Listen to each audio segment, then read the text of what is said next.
This is a story not simply of ideas, but of a life braided from dust roads and study halls, from jurists' calloused hands and Sufi whisperings, from the politic of the Abbasid court and the hush of desert mornings. It is the story of Abu Hamid al-Ghazali, a man who grew up in the eastern heartland of the Islamic world, in Tus, a town tucked along the great caravan routes of Khorasan, where Persian courtyards and religious schools formed a threaded map of faith, law, and intellect. If you listen to the texture of his life, you hear a chorus of voices, Avicenna and Al-Farabi speaking through the Latinized echoes of Aristotelian logic, the Mutazilites arguing for the primacy of reason in the service of divine justice, the Ash'ari theologians shaping a middle path between revelation and rational argument, and the Sufi sisters and brothers who would teach the heart to speak in a language that logic alone could not translate. Ghazali did not merely inhabit this world, he learned to braid its strands into a single cord, a cord he would later pull taut as a rope of doubt, a rope of faith, a rope that thousands would follow across centuries. To begin, imagine a boy in Tus who would grow into a scholar of jurisprudence, kalam, theology, and eventually mysticism. His upbringing is not a postcard of a single tradition, but a latticework of schooling, competition, and exposure to a bustling Abbasid intellectual world that stretched from Nishapur to Baghdad, from the Sasanian remnants of empire to the marble courtyards of the Nizamiyya. The early Ghazali walked the streets where jurists debated the sources of law with the same intensity with which physicians debated the healing of the body. He learned to parse a legal text with a Shafi finger's precision, to weigh a kalam argument with the care of a logician, and to listen for the subtle music of mysticism that some whispered could awaken the heart to God in ways that syllogisms could not. In this world, the line between religious law and philosophical inquiry was not a wall but a doorway, and Ghazali walked through it with curiosity as his companion. If we trace his education, we see a young scholar who did not choose one path to the exclusion of others, but who gathered multiple paths into a single itinerary. His formal training in jurisprudence anchored him in Shafi legal methodology, the discipline that would later ground him in the outward life of the law and the community. The jurist's world required a mastery of rulings, of procedural canons, of the subtleties of testimony and obligation. It was a world where community norms, courtly expectations, and the precise articulation of legal theory mattered as much as personal piety. Yet Ghazali did not stop there. He moved into kalam, the discipline of theological argumentation, where scholars argued about God's unity, the meaning of prophetic truth, and the nature of divine justice using rational tools to defend revelation. He engaged the debates of his time with the Mutazilites and the Ash'aris in the background, with their rival claims about the role of reason and the limits of human knowledge. And he absorbed the currents of philosophy, the material from the ancient world as filtered through Arabic and Persian interpreters, where Avicenna, Ibn Sina, Al-Farabi, and Al-Razi had charted a map of metaphysics, ethics, and natural philosophy that many found compelling, seductive, or dangerous to faith. We should not pretend that Ghazali's itinerary was a straight line from piety to mysticism, because the arc was braided, not linear. He is often described as moving through three interwoven spheres: the juridical legal moral discipline of the Sharia, the rational theoretical projects of kalam and philosophy, falsafa, and the experiential, heart-centered practice of Sufism. Each sphere offered him nourishment in its own hazards. In one sense, he inherited a scholarly ecosystem in which the intellect could be a tool of both clarifying faith and exposing contradictions in philosophical systems that claim to comprehend God through natural reason alone. In another sense, he carried forward a personal unease. Could rational argument alone reach certitude about divine realities, or did the heart's disposition, the purification of the inner life, and the discipline of worship belong to the center of religious life? Ghazali did not keep these concerns in a tidy cabinet labeled philosophy and another labeled religion. He braided them so intimately that after a certain moment of crisis, he would return with a new synthesis that looked different from what he started with. The Abbasid era in which he matured provided the weather in which these questions swirled. It was a time when Baghdad's great institutions, schools, libraries, courts, scholars' salons, hummed with debate. The intellectual air carried a tension between rationalists, who insisted that reason could harmonize with revelation, and theologians, who warned against allowing human reasoning to outrun the text. It was a period in which the old Mutazilite project, the idea that moral truth and theological truth were accessible through reason guided by revelation, was challenged by the more scripturalist, the more tradition-bound Ash'ari school of theology, which Ghazali would eventually ally with in his own way. At the same time, philosophy, especially the Greek-influenced forms of Aristotelian and Neoplatonist thought, had a fashionable and formidable presence. The result was not a simple clash of camps, but a multi-layered conversation in which ideas cross-pollinated, borrowed, adapted, and sometimes collided. In this milieu, Ghazali learned, argued, and at moments walked away from the certainty others claimed to offer. One of the central tensions of his time concerns the relationship between rational argument and revealed truth. The philosophers, those who insisted that reason, properly cultivated, can disclose necessary truths about the world, human nature, and the nature of God, stood as a powerful corrective to claims of faith that refused critical scrutiny. The theologians within the Kalam, and particularly the Ash'ari camp, responded by insisting that revelation remains the ultimate criterion and that human reason, if left to its own devices, could mislead even the most serious student of truth. Ghazali did not deny the value of reason in the service of faith. He would come to insist, in the strongest form of his early career, that rational argument could be trained to defend religious tenets and to illuminate the moral life. Yet he also argued, in a move that would define his later religious philosophy, that there are limits to what reason alone can affirm about God and about the inward life of the soul. The heart, not the tongue or the syllogism, is the scene where certainty must be felt, where faith becomes living knowledge, and where spiritual transformation takes place. As Ghazali walked this line, his encounter with the philosophical tradition, especially Avicenna, Al-Farabi, and Al-Razi, was not mere admiration or rejection. It was a dialogue, sometimes combative, sometimes integrative. He inherited, braided, and sometimes contested the strands these figures represented: the bold metaphysical architecture of Falsafa, the political and ethical concerns threaded through Al-Farabi, the medical and natural philosophical temperament of Al-Razi, and the synthetic, often paradoxical problem-posing of Avicenna's metaphysics. He inherited the practical concerns of jurists and theologians who argued about how to live in a world of uncertain knowledge, how to adjudicate disputes over divine attributes, and how to translate the inner experience of witnessing God into outward acts of worship. He braided these strands not in the spirit of synthesis for synthesis's sake, but in the more stubborn spirit of discernment. What portions of philosophical reasoning can survive scrutiny in the light of revelation? Where do rational tools reach their border? And how can mysticism, the heart's direct encounter with God, coexist with and not be flattened by rigorous communal life governed by law and public standards? The central questions Ghazali faced, then, are not abstract conundrums but living questions with practical consequences. How do we reconcile rational argument with revelation when the two paths lead toward different conclusions, or when reason appears to contradict the letter of the text? What is the role of the intellect as the instrument of knowing God versus the heart as the seat of spiritual certainty and love? And what is the place of Sufi practice within Islamic orthodoxy? Is it a compatible companion on the path of faith, or is it a destabilizing current that threatens the unity of the community's shared creed and practice? These questions would not merely shape his own choices. They would define the field of thought that would follow him and the debates that would echo through centuries. To ground this in concrete moments, consider two clear examples from Ghazali's life and work. The first concerns his engagement with philosophical ethics and logic. Ghazali did not grow up in a vacuum of same-old debates about virtue. His training in logic, part of the intellectual suite that any serious thinker of his time would study, was not merely an academic exercise. It was a tool through which moral and metaphysical questions could be purportedly analyzed and demonstrated. In his encounter with the philosophers, he pressed their methods into service to examine whether rational argument alone could guarantee the moral and spiritual ends they prescribed.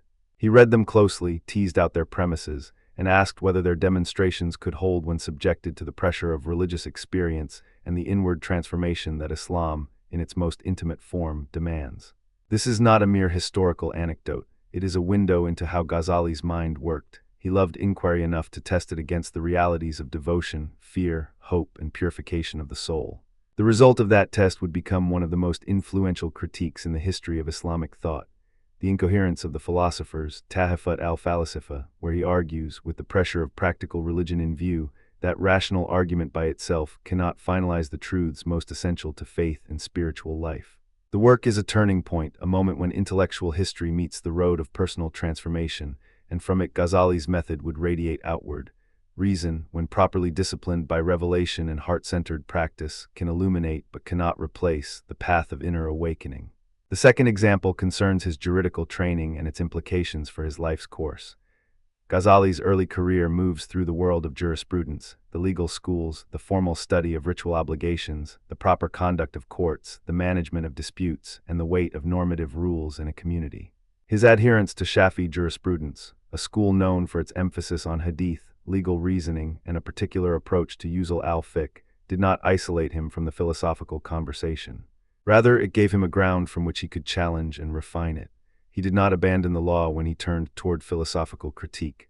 Instead, he reinterpreted the law through a lens that insisted that legal and ethical life must be anchored in the heart's awakening to God.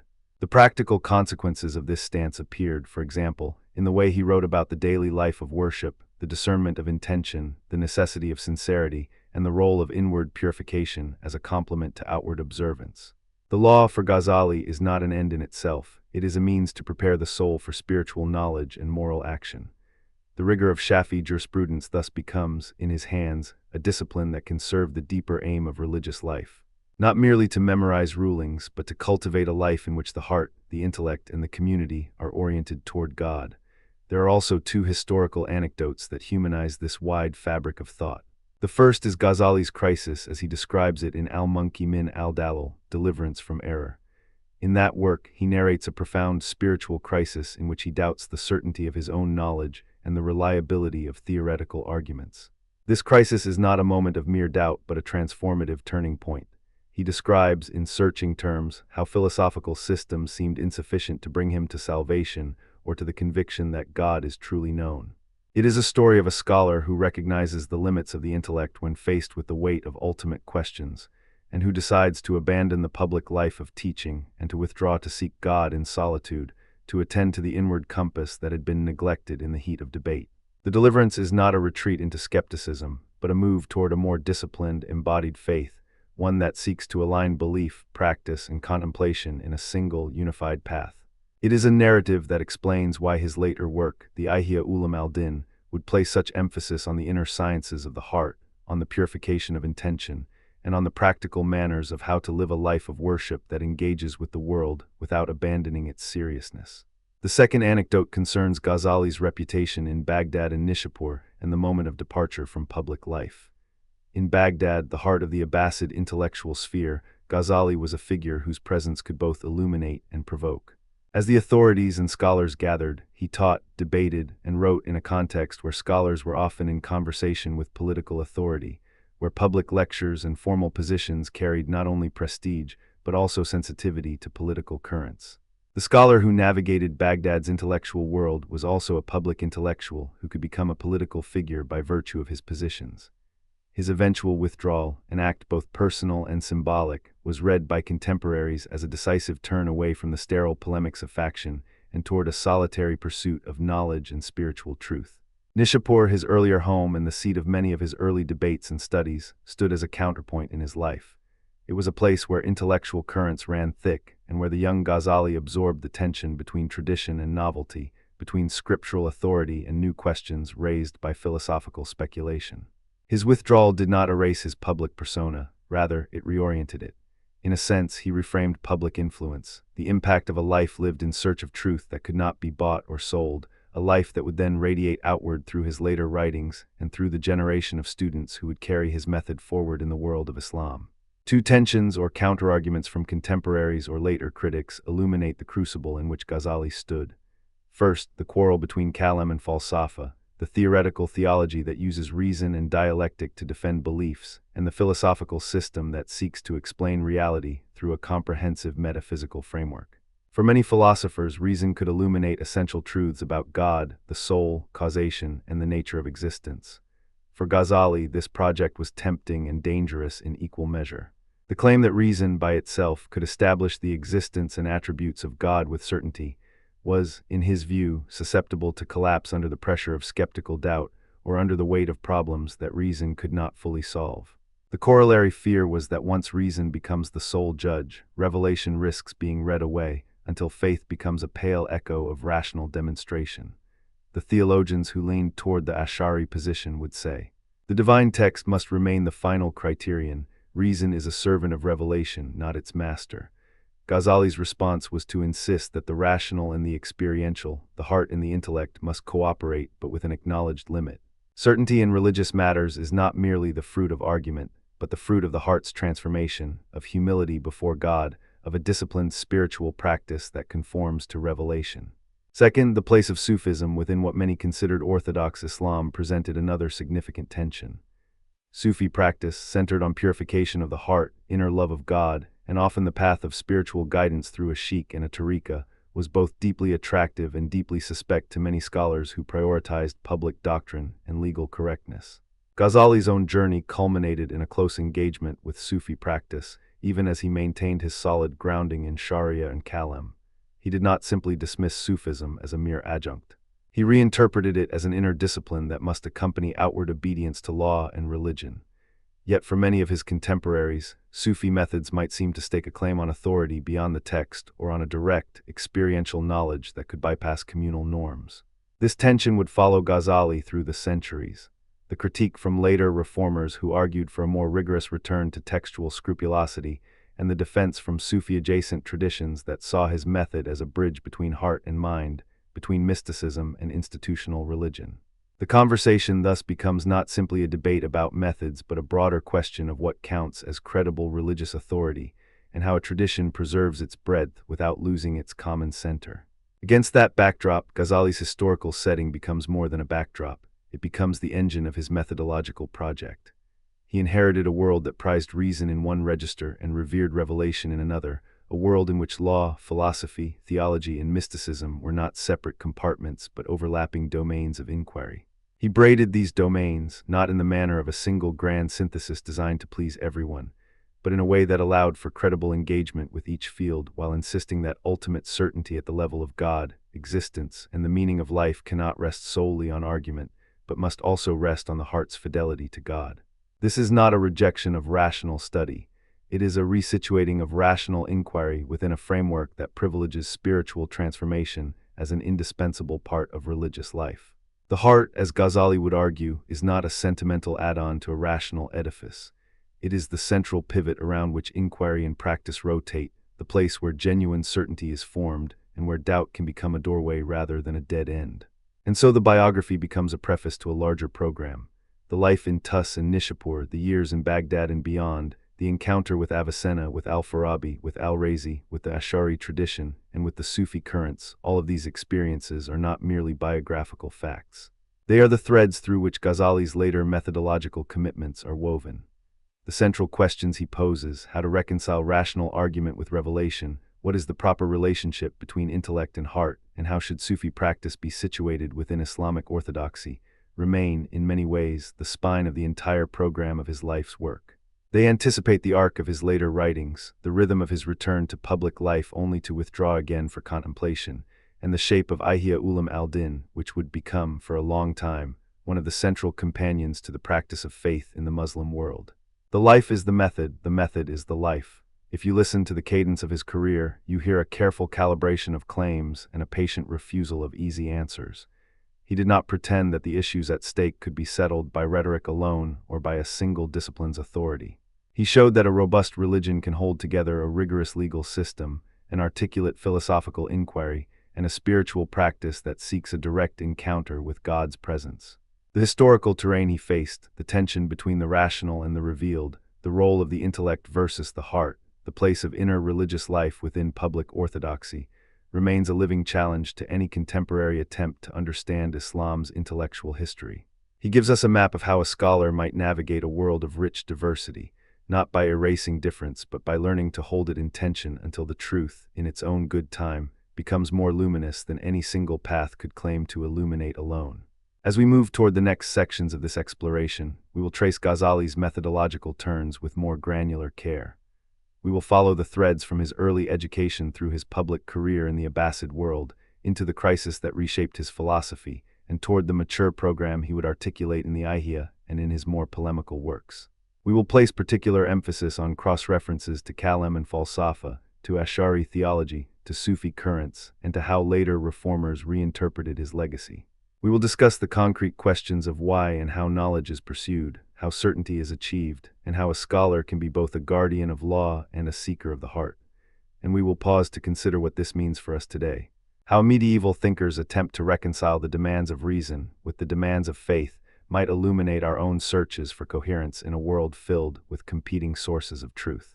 The purpose of this introductory survey is not to lock Ghazali into one fixed label, philosopher or mystic or jurist or theologian, but to show how his intellectual life emerges from a world of voices and debates, and how his response to those voices becomes a transformative program for religious life.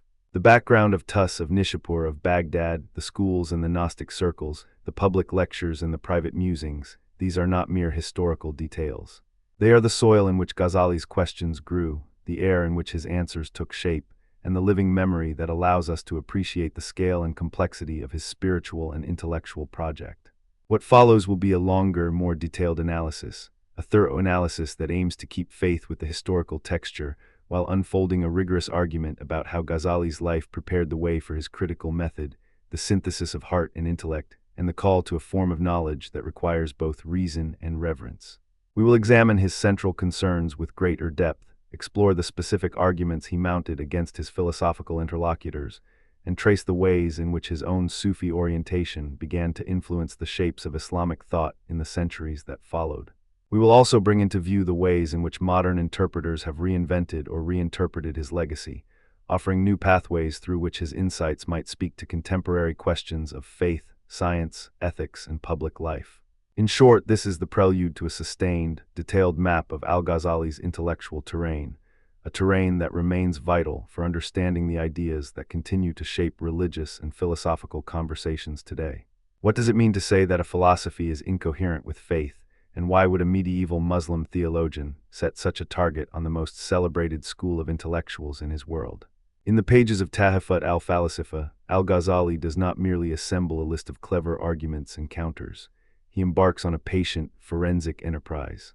He wants to know precisely what the Aristotelian and Neoplatonist strands of the Falasifa actually claim, reconstruct their arguments with fidelity, and then test them against the Quranic revelation and the prophetic tradition. The aim is not to erase philosophy from Islam, but to arrest speculative excess, to prune metaphysical systems that drift away from divine sovereignty, and to reserve a disciplined space in which reason can still breathe, but only under the guardianship of revealed truth and pious practice. The book opens a controversy that would ripple through centuries, through courts and madrasa libraries, through Latin translators and Christian scholastics, and into the heart of later Islamic thought, where to be a philosopher was no longer merely to be a rationalist, but to be a rationalist who knows when to let the heart lead and when the heart must follow the sacred text. To understand Tahafut's origins is to understand a world in which the Falasifa had become not simply a competing body of theory, but a school that aspired to provide a comprehensive rational framework for everything, from the cosmos's origin to the soul's fate, from the nature of causation to the ascent of intellect. In the intellectual cities of Baghdad and its hinterlands, and in the great Nizamiya institutions where philosophy, logic, and natural science circulated, Aristotle's cosmology and Neoplatonic metaphysics had found sympathetic readers. The Falasifa drew heavily on Ibn Sina, Avicenna, and Al-Farabi, and they wove into their metaphysical tapestry a theory of emanation, a hierarchy of universals, and a robust account of the intellect that purportedly could illuminate both natural philosophy and divine truth. The Kalam tradition, the Muslim theologians who argued from revelation and divine omnipotence, was not simply in opposition to philosophy. It functioned as a rival interpretive habit. Theirs was a project of constraining human reason within the space allowed by God's absolute sovereignty and by scriptural authority.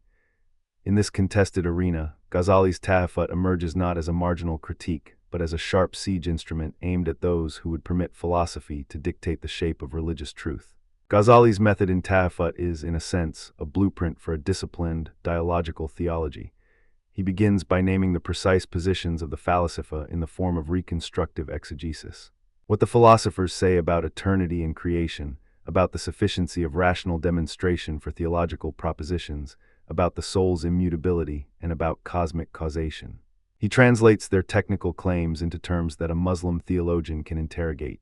He does not contend that philosophy is false in every sense. Rather, he intends to show that when philosophy claims to demonstrate propositions that Scripture regards as the domain of revelation, it has to bear the burden of scriptural criterion.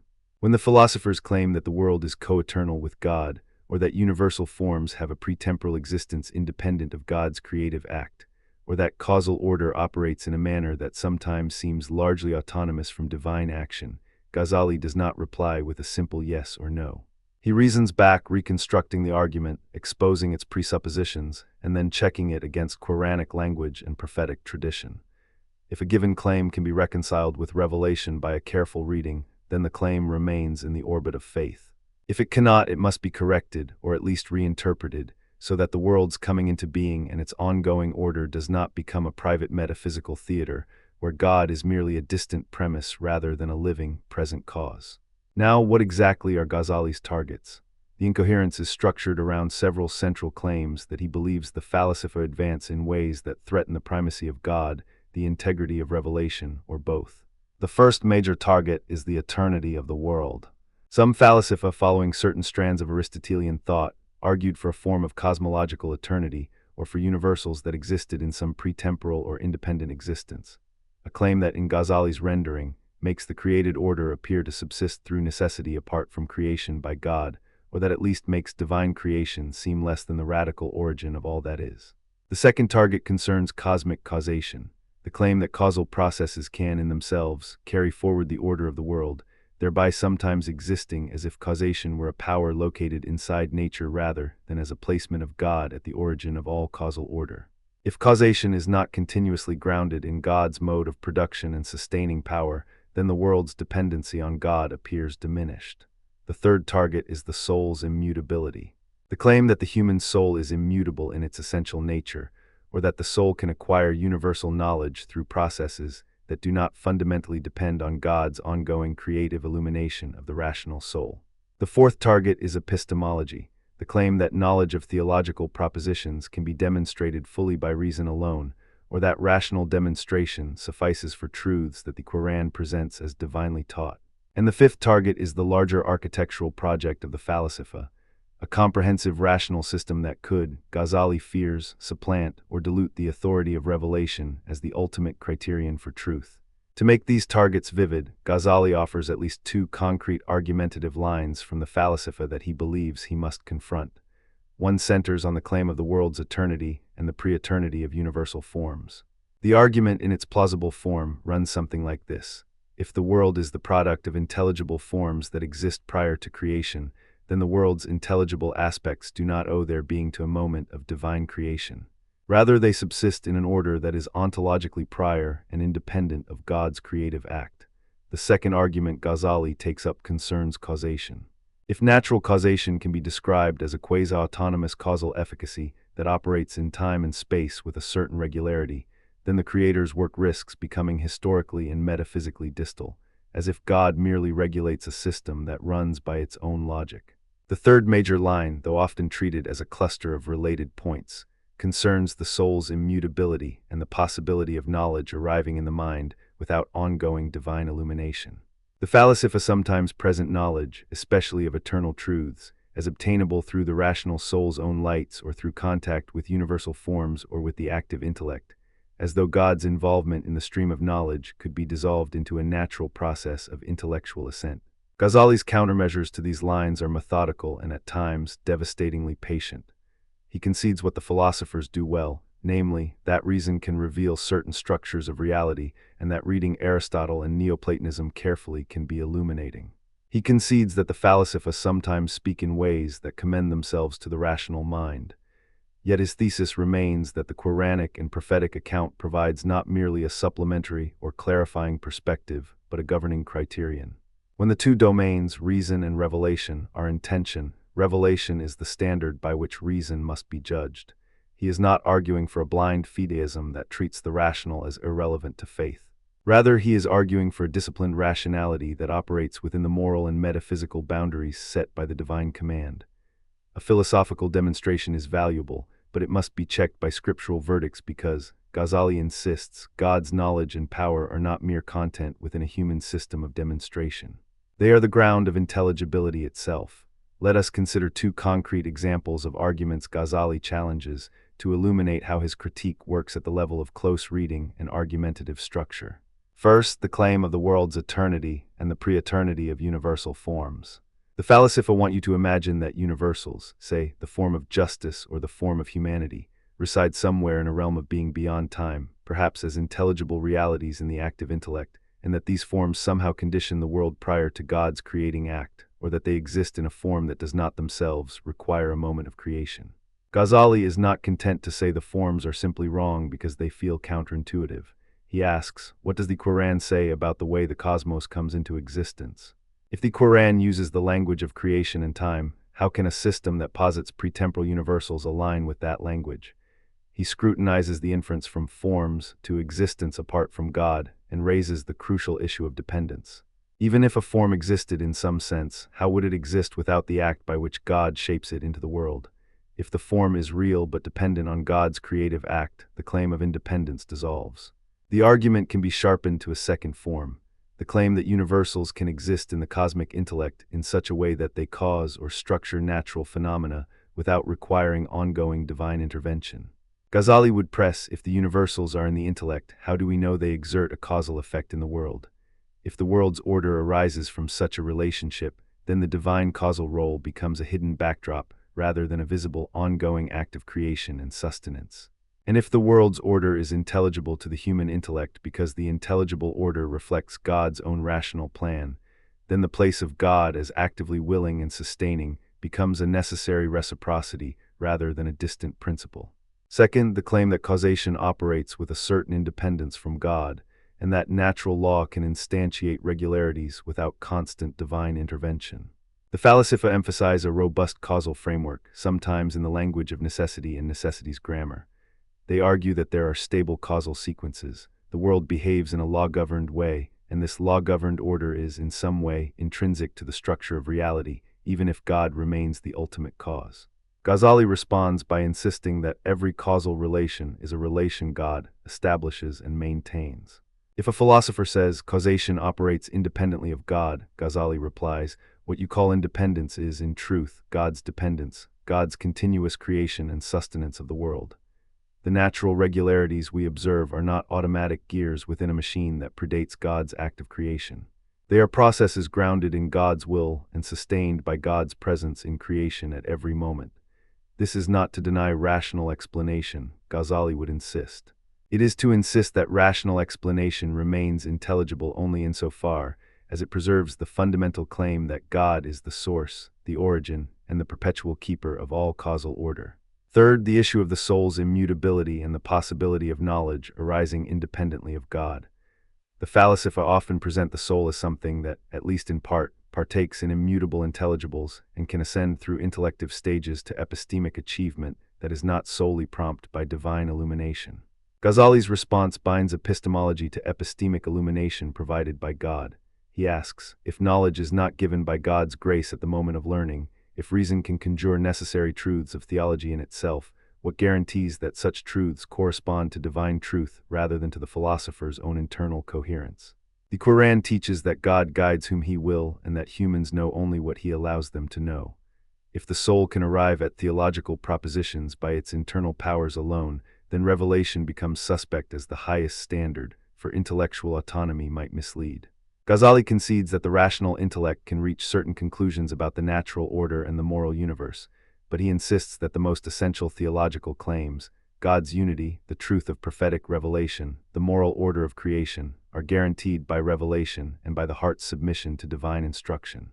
This is not a rejection of rational knowledge as such, it is a resituating of its authority. Reason has its own rightful place, yet it remains subordinate to revelation when the two conflict. Because Ghazali is fighting to preserve a space in which philosophy can exist, but only as a disciplined, subordinate, reverent discipline, he is careful to offer a method that shows both the light and the shadow of philosophical certainty. In this respect, his international influence cannot be overemphasized. He is not simply a counter-enlightenment figure who rejects rational life. He's a thinker who believes that the heart, through spiritual discipline, moral conversion, and attentiveness to the Quranic signs, must guide rationality away from the edge where it would happily pretend to be the sole measure of truth. He wants to contain speculative excess without tilting toward anti-intellectualism. He wants to preserve a rational inquiry that can equip believers to think clearly about the world while never substituting reason for faith. Two robust counterarguments Ghazali anticipates as they appear in the later development of the philosophical conversation deserve attention. The first is the rationalist defense that would be, for a time, the voice of Ibn Rushd in the West. That many features of Aristotelian metaphysics can be harmonized with the Quranic worldview, and that what the Quran teaches in clear terms about creation and divine governance can coexist with a robust natural philosophy. The Averroist stance, as it came to be crystallized in Ibn Rushd's Tahafut al-Tahafut, anticipates that the Quran's language sometimes employs allegory or symbolic speech for topics that surpass human cognitive reach. In this light, the claim is that revelation and reason are not enemies, but different registers for arriving at truth. The careful reader learns that Ibn Rushd is prepared to treat creation as an event that can be intelligible to reason, while maintaining that the normative truth of revelation stands as the final criterion for what counts as the rightly understood meaning of divine words. He insists that the philosopher can, in principle, show many things about the natural order. He also maintains that the Quran does not demand that every claim of the natural sciences be read in a literalist sense. The point is not to replace revelation with rationalism, but to argue for a more complex, layered epistemology where rational knowledge and scriptural truth can be mutually illuminating, even if they sometimes demand different interpretive strategies. The second counterargument Ghazali might anticipate, and which did become central in the medieval dialogue between reason and faith in the Christian West as well, is the move toward natural theology, a position that would later be articulated in some form by figures in the Latin Averroist tradition, and eventually by Christian scholastics such as Thomas Aquinas, who insist that reason can indeed demonstrate some truths about God and the world, and that revelation can complement, clarify, and elevate such demonstrations rather than simply override them. The Latin Averroists and their Christian interlocutors argued that the rational mind has access to metaphysical truths through demonstration, and that the existence of God, the unity of God, and even some features of divine governance can be argued from the nature of causation, necessity, motion, and the orderliness of the cosmos. They maintain that philosophy, properly understood, does not destabilize faith, but rather anchors it in a coherent, rationally virtuous account of reality. They did not claim that all theological truths can be proven independently of revelation. They insisted that reason can reveal enough to prepare the soul for faith, to support the moral life, and to provide a rational groundwork for the theological virtues. Ghazali's wave of critique would then be read by these defenders not as an absolute rejection of rational inquiry, but as a challenge to ensure that rational demonstration does not outstrip the normative claims of revelation or reduce religious truth to something merely apt in the abstract. The exchange would then become a model for how a faith tradition can live with reason, addressing its demands, correcting its excesses, and still allowing a space for the heart's awakening, contemplation, and moral transformation. In the long arc of Islamic thought, Tahafut's reception reveals two streams of influence that would continue to shape later thinkers. On one hand, the polemical energy against the Falasifa fed a vigorous Kalam tradition that insisted on divine omnipotence and on the sovereignty of God's creation and sustenance.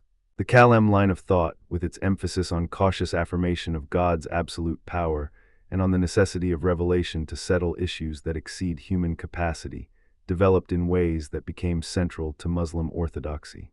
On the other hand, the critique also inspired a more interior, experiential strand within Islam, a Sufi-influenced response that sought to integrate rational reflection with heart-centered knowledge. The Sufi critique of purely rationalist metaphysics is not simply a rejection of reason. It is a demand that metaphysical speculation serve the purification of the heart and the awakening of the spiritual life. Ghazali himself stands at the intersection of these currents. His Ihya Ulum al-Din channel, an immense task of spiritual cultivation, ethical transformation, and practical wisdom, can be read as the fruit of Tahafut's cautious, reforming impulse. He seeks to curb excesses of speculation not by closing the door to reason, but by opening a deeper entryway through which reason can mature under spiritual discipline. The story of Tahafut's influence goes beyond the borders of Baghdad or even of the medieval Islamic world. It moves into the Latin West through translations of Averro's works and the famous debate that followed. In the centuries after Ghazali's critique, the Latin scholars read Ibn Rushd's reinterpretations and his defense of Aristotelian metaphysics with intense interest, and in many cases with resistance and controversy. The debates in medieval Europe about the relationship between faith and reason, the nature of forms, and the validity of theological demonstrations echo the anxieties and ambitions that Ghazali articulates in Tahafut. Scholastic thinkers like Aquinas, who engaged with Aristotelian metaphysics under the influence of Latin Averroism, faced a similar challenge: how to defend the rational integrity of theological units of knowledge while remaining faithful to the Christian faith. The cross-pollination between Islamic and Christian medieval thought thus becomes a kind of intellectual conversation about how to think about God, creation, and knowledge without surrendering one's deepest loyalties to revelation. Two historical anecdotes illuminate the reception of Tahafut in its afterlife. The first concerns the immediate intellectual climate in Baghdad. After the publication of Tahafut, the city, already a hub of theological debate and philosophical inquiry, saw a surge of disputations in which theologians pressed against the Falasifa's claims and philosophers pressed back with refined arguments. The discussions bore the mark of a community wrestling with the tension between reason and faith, between a vision of the cosmos as a grand system governed by rational necessities and a vision of the cosmos as a creation continually sustained by a personal, present God. In those debates, the hapless word incoherence took on a life of its own.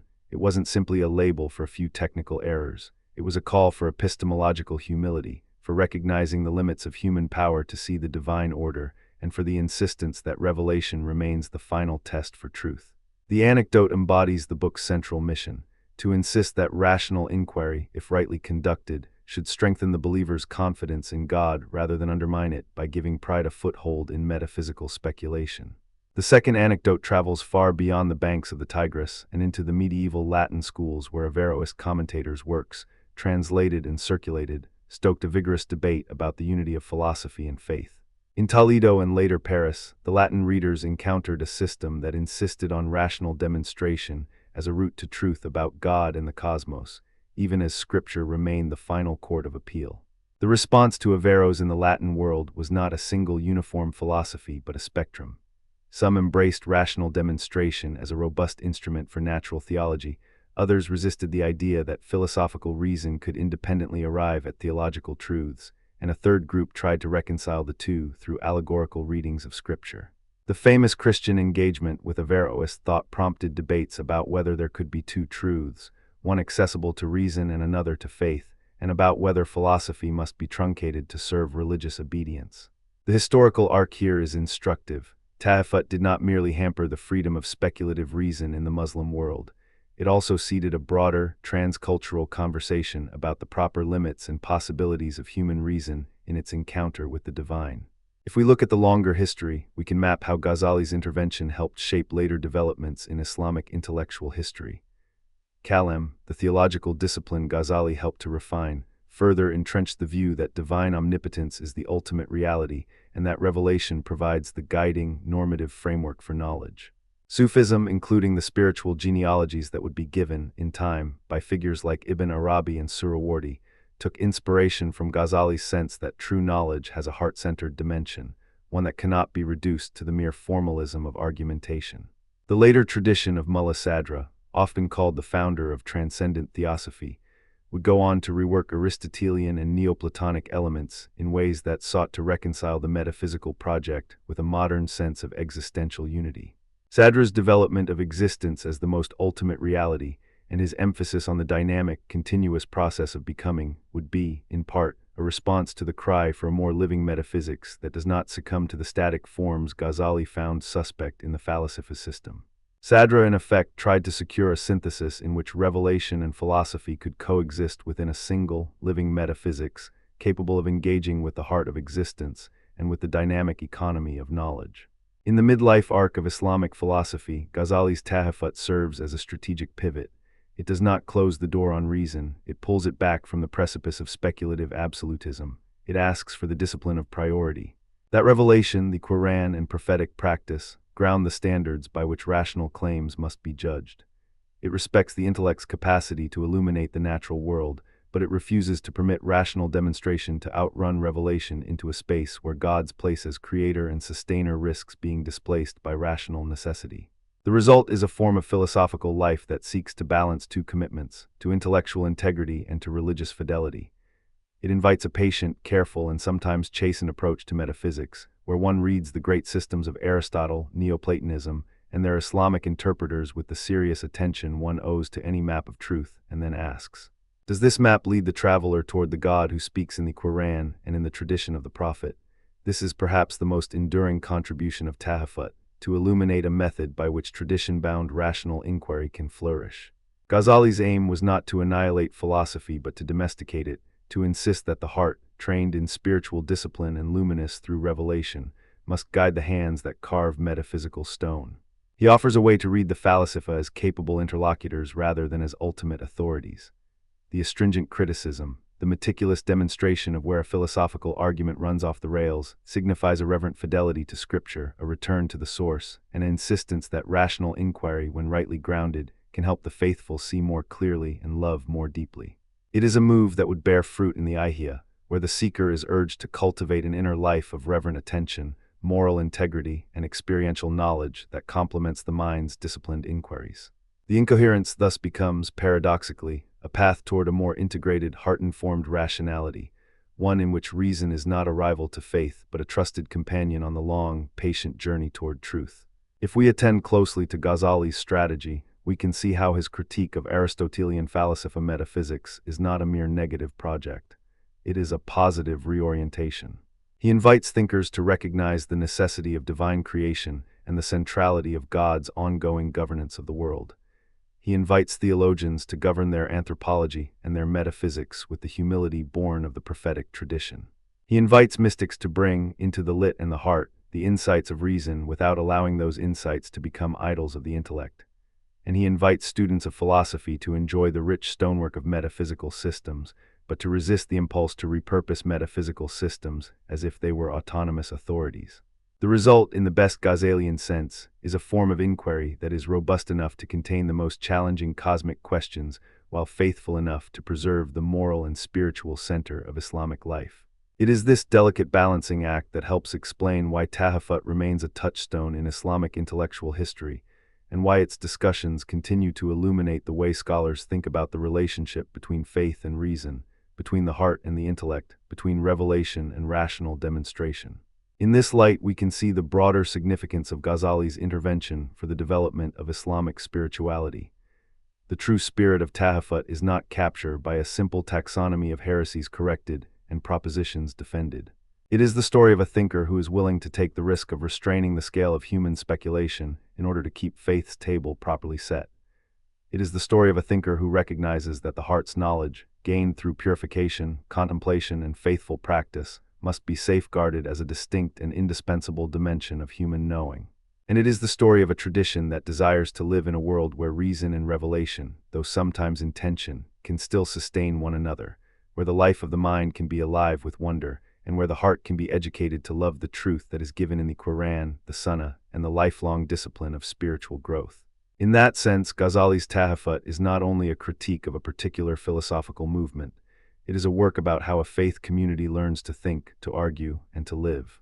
It is about the hedges we build around the garden of reason to keep it from wandering into arrogance and from becoming unmoored from the divine center. It is about the recognition that knowledge, when properly pursued, can become a form of worship, a way of knowing God through the order He has created and the revelation He has given. And it is about the hope that a tradition can endure that way, by curbing speculative excess while quietly encouraging a rational inquiry that respects the limits of the human mind, honors the primacy of the divine, and in its best form leads toward the heart's quiet certainty that God is the origin, the sustainer, and the ultimate truth of all that exists. So in telling the story of Tahafut al-Falasifa, we tell the story of a tradition learning to grow wise in the presence of an increasingly assertive rationalism.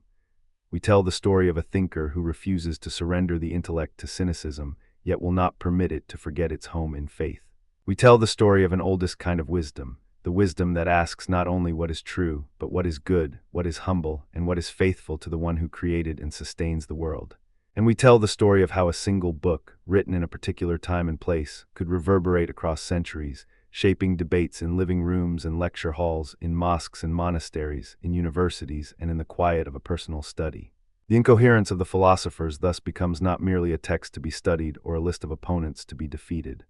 It becomes a reminder of the work it takes to keep reason and faith in a living, generous relation, the work of a life of thought that seeks truth, beauty, and mercy, and that, in Ghazali's own memorable way, never ceases to ask, with patience and humility, what must we understand and how must we live so that knowledge serves the heart and the heart remains faithful to God? Close your eyes for a moment and listen for a rhythm deeper than the surface of daily life. In Ihya Ulum al-Din, Al-Ghazali invites us to listen to the hidden music of the soul, to hear what the outward acts of worship and the inward glimmer of virtue have to say to one another. It is not a dry manual of rules, nor merely a collection of devotional anecdotes. It is a panoramic program, a complete ecology of faith that begins with the first bow of the body in prayer and ends in the quiet, vigilant life of the heart. To know Ghazali's magnum opus is to watch a single life unfold into a network of practices, ritual, ethics, social conduct, and inner purification, so that Sharia ceases to be a distant code and becomes a living discipline that shapes character, community, and conscience. Ghazali's project emerges from a moment of intellectual turbulence in the Islamic world. He lived in the generation after the great peripatetic debates, when philosophy and kalam, theological speculative theology, pressed hard against tradition and piety. He had studied in the bustling schools of his time, learned the dialects of metaphysics and logic, and stood at the edge of a precipice where some believed philosophy could illuminate the paths of faith, while others warned that pure reason would fracture the house of Islam. In the famous arc of his life, Ghazali is the one who undertakes what he calls a revival, not a revival of novelty, but a revival of depth. He wants to save the soul from nitty dispute and dry ritual by weaving together the external law of Islam with the inward life of intention, attention, and love. Ihya is his answer to the question, how can a system of duties be transformed into a cultivated humanity? To see Ihya as Ghazali intended is to notice the way it refuses to separate the law from the longing, the ritual from the reverie, the brotherhood of the community from the solitary pace of contemplation. He frames it as a program that organizes a life toward excellence, in a sense that the Quran calls ihsan, excellence in worship and in every act one does for God's sake. It is a book that wants not merely to instruct the mind, but to re-educate the soul, not only to define what is permissible or forbidden, but to awaken a sensibility that feels the weight of every moral choice. Its aim is not to polish piety from the outside only, but to purify the heart from within, so that outward obedience becomes the natural expression of inward delight in God. If we want to understand the method of Ihya, we must begin with the structure Ghazali himself lays out, even while he constantly warns us that any map will fail to capture the full terrain if we treat it as a wall. The work is divided into 4 overarching domains, each a realm of practice, each a field in which heaven and earth touch through the ordinary acts of a human life. The first book treats acts of worship, the outward rituals that structure a Muslim's day and night, prayer, fasting, almsgiving, pilgrimage, and the like. But Ghazali insists he is not content with the form of the worship if the inward condition is hollow. The second book moves from the bright shine of ritual to the subtler ethics of social life, how one conducts oneself in family life, in business, in the courts of justice, in the everyday exchanges that form the texture of a society. The third book is the heart's gymnasium, the place where the inner states, feelings, and dispositions are trained. Love, fear, hope, trust, humility, patience, gratitude, sincerity. The fourth book, often described as the final ascent, gathers the practices and states into a mature spirituality, remembrance, dhikr, presence, hujur, humility before God, and the refined faculties of the heart that align intention with action. In the fourth book, Ghazali announces a term that recurs with insistence, ihsan, excellence. He does not treat ihsan as a fancy ornament added to piety. For him, ihsan is the living center of the soul's life, the way in which the worshipper becomes, by habit, someone who acts as if God sees him, and if he cannot perceive God with his senses, he trusts that God truly sees him. This is not rhetorical flourish, but a practical orientation. Ihsan is the orientation of intention that turns ritual into reality, the conversion of mere compliance into a conscious, loving attentiveness. Closely tied to ihsan is sincerity, or ikhlas, a word that in the Ihya becomes a practical discipline of cleansing one's motive. Am I doing this for the sake of God or for appearances? Am I trying to please humans or God? This is not a cynical test, but a compassionate invitation to measure one's own vulnerability before the divine gaze and to adjust, again and again, toward integrity. Ghazali's bridging of Sharia with Sufi psychology is one of Ihya's most enduring contributions. He does not simply say that mystical experiences exist while legal theory remains intact on the shelf. He shows, with careful, concrete argument and vivid parable, how the outward law is the scaffolding upon which the inner life can rise.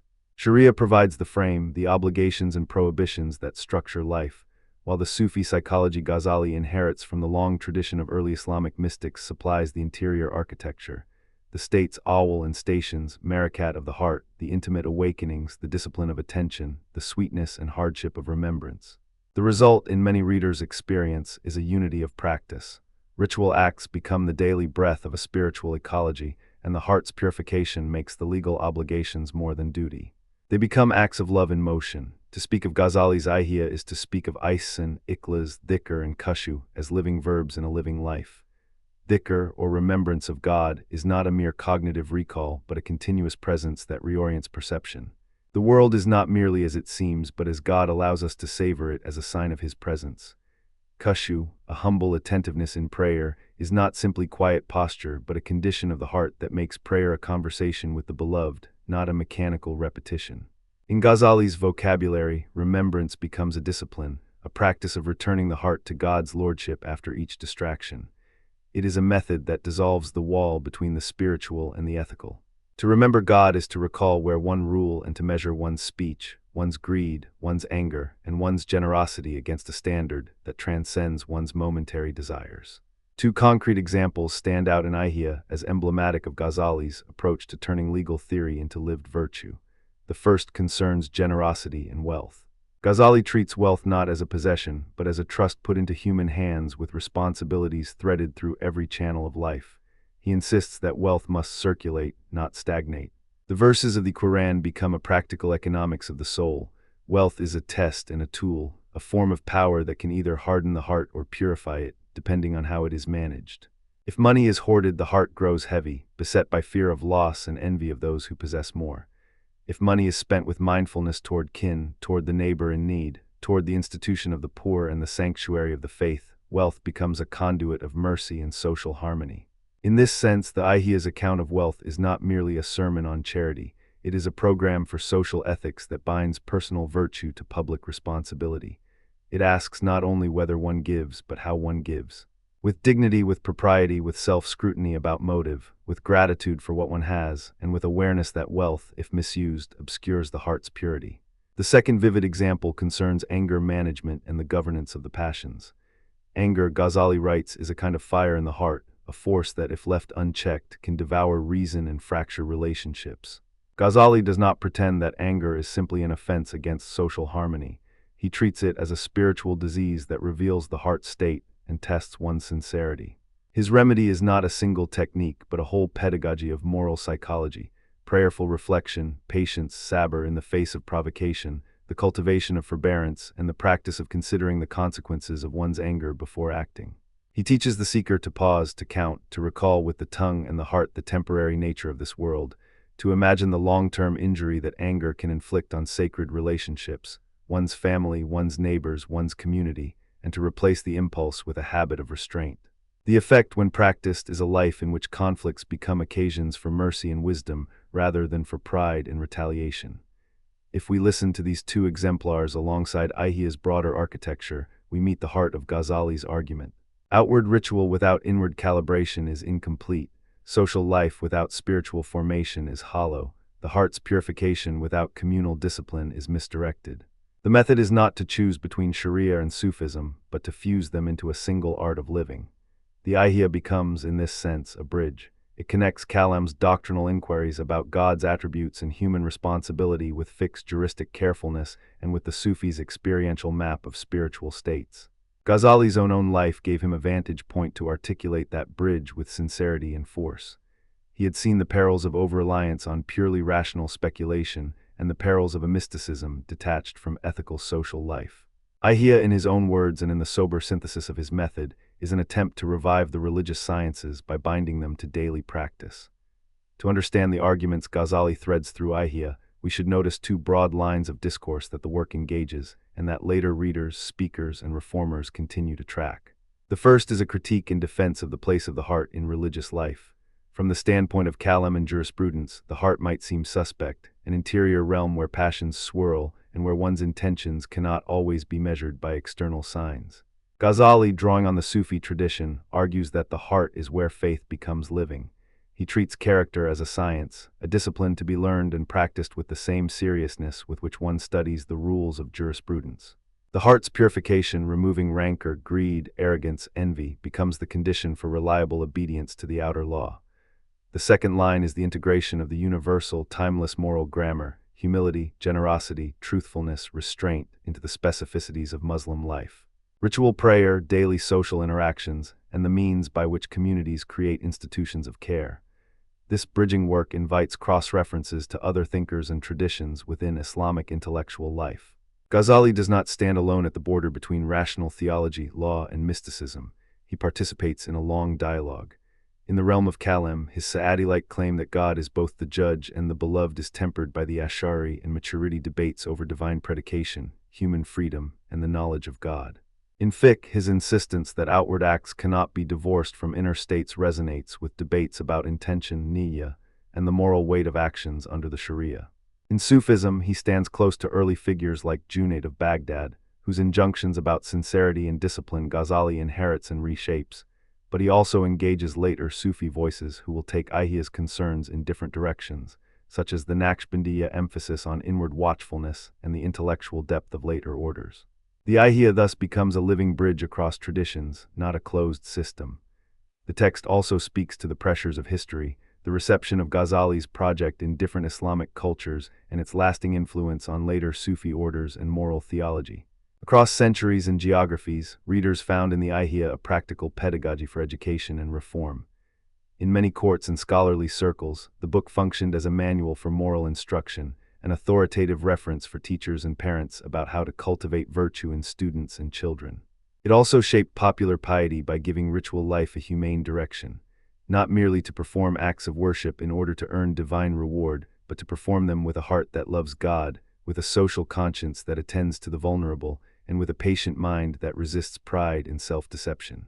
Reform movements in various centuries and places drew on Ghazali's insistence that spiritual renewal requires concrete practices that people can imitate, monitor, and modify in community practice.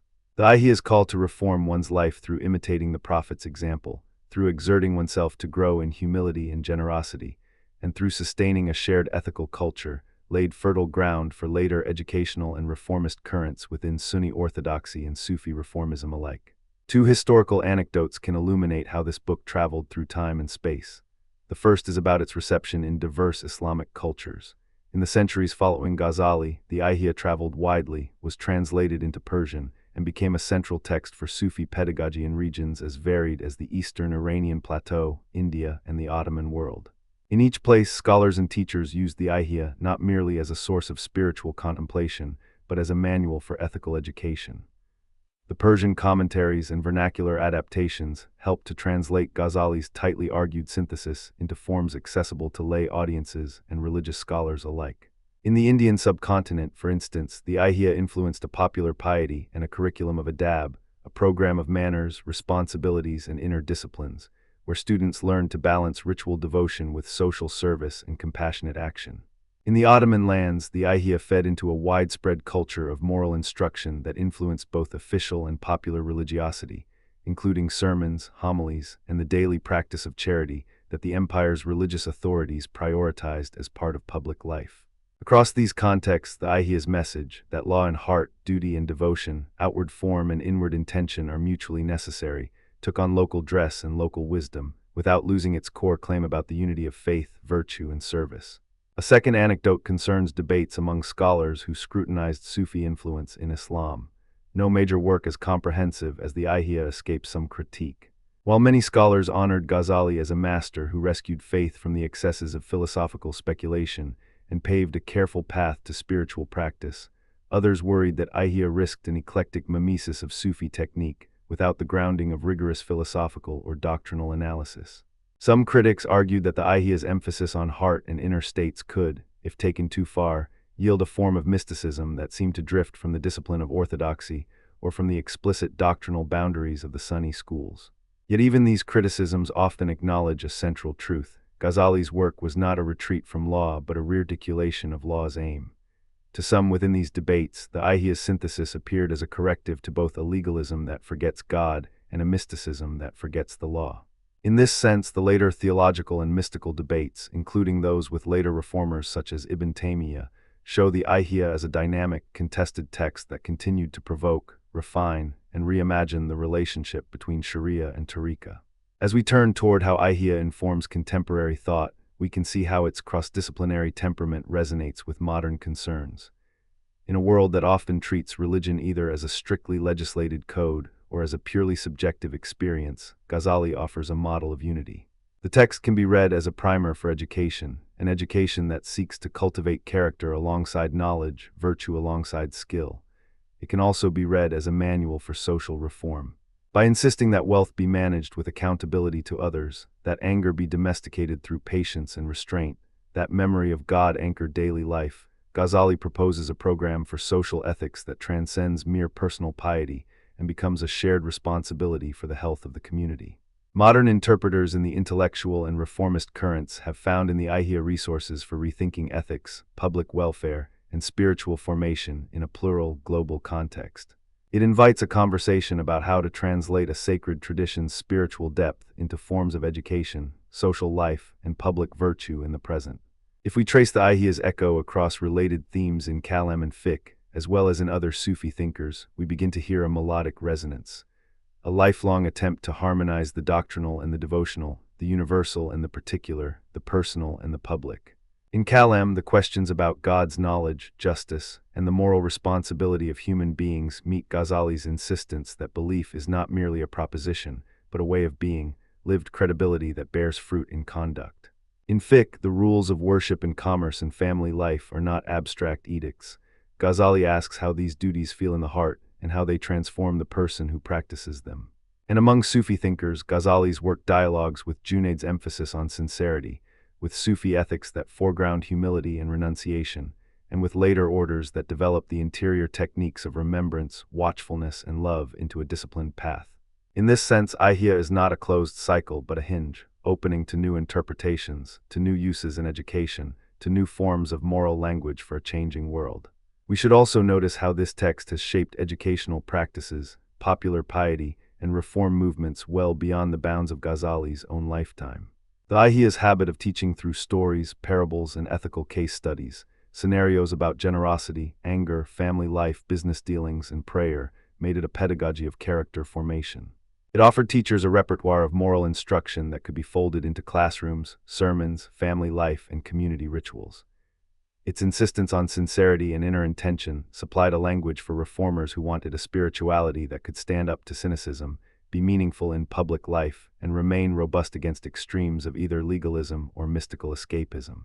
The practical day-to-day orientation of the work, how one enters into worship, how one deals with money and people, how one disciplines the heart, made it a living tutor for generations, providing patterns that could be adopted, adapted, and reinterpreted in different eras.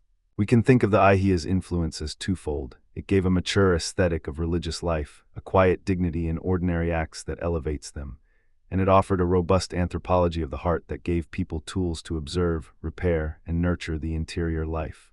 The result has been a long conversation across centuries in which scholars, teachers, mystics, jurists, reformers, and lay practitioners found in Ghazali a shared vocabulary for holiness and for humanity. The Ihya's legacy, then, is not a single doctrine but a living dialogue. It invites scholars to engage with it as a dynamic, evolving discourse rather than a static canon. It invites students and lay readers to translate its wisdom into concrete habits that shape daily life. It invites communities to imagine piety not as an elite or esoteric experience, but as a common project of mutual care, justice, and attentiveness to God. If we listen now, we can hear the old rhythm in our own time. The work tells us that a life of faith is not a sequence of isolated acts but a coherent practice, a way of training the senses and the affections so that every deed is meaningful within a larger cosmos of remembrance.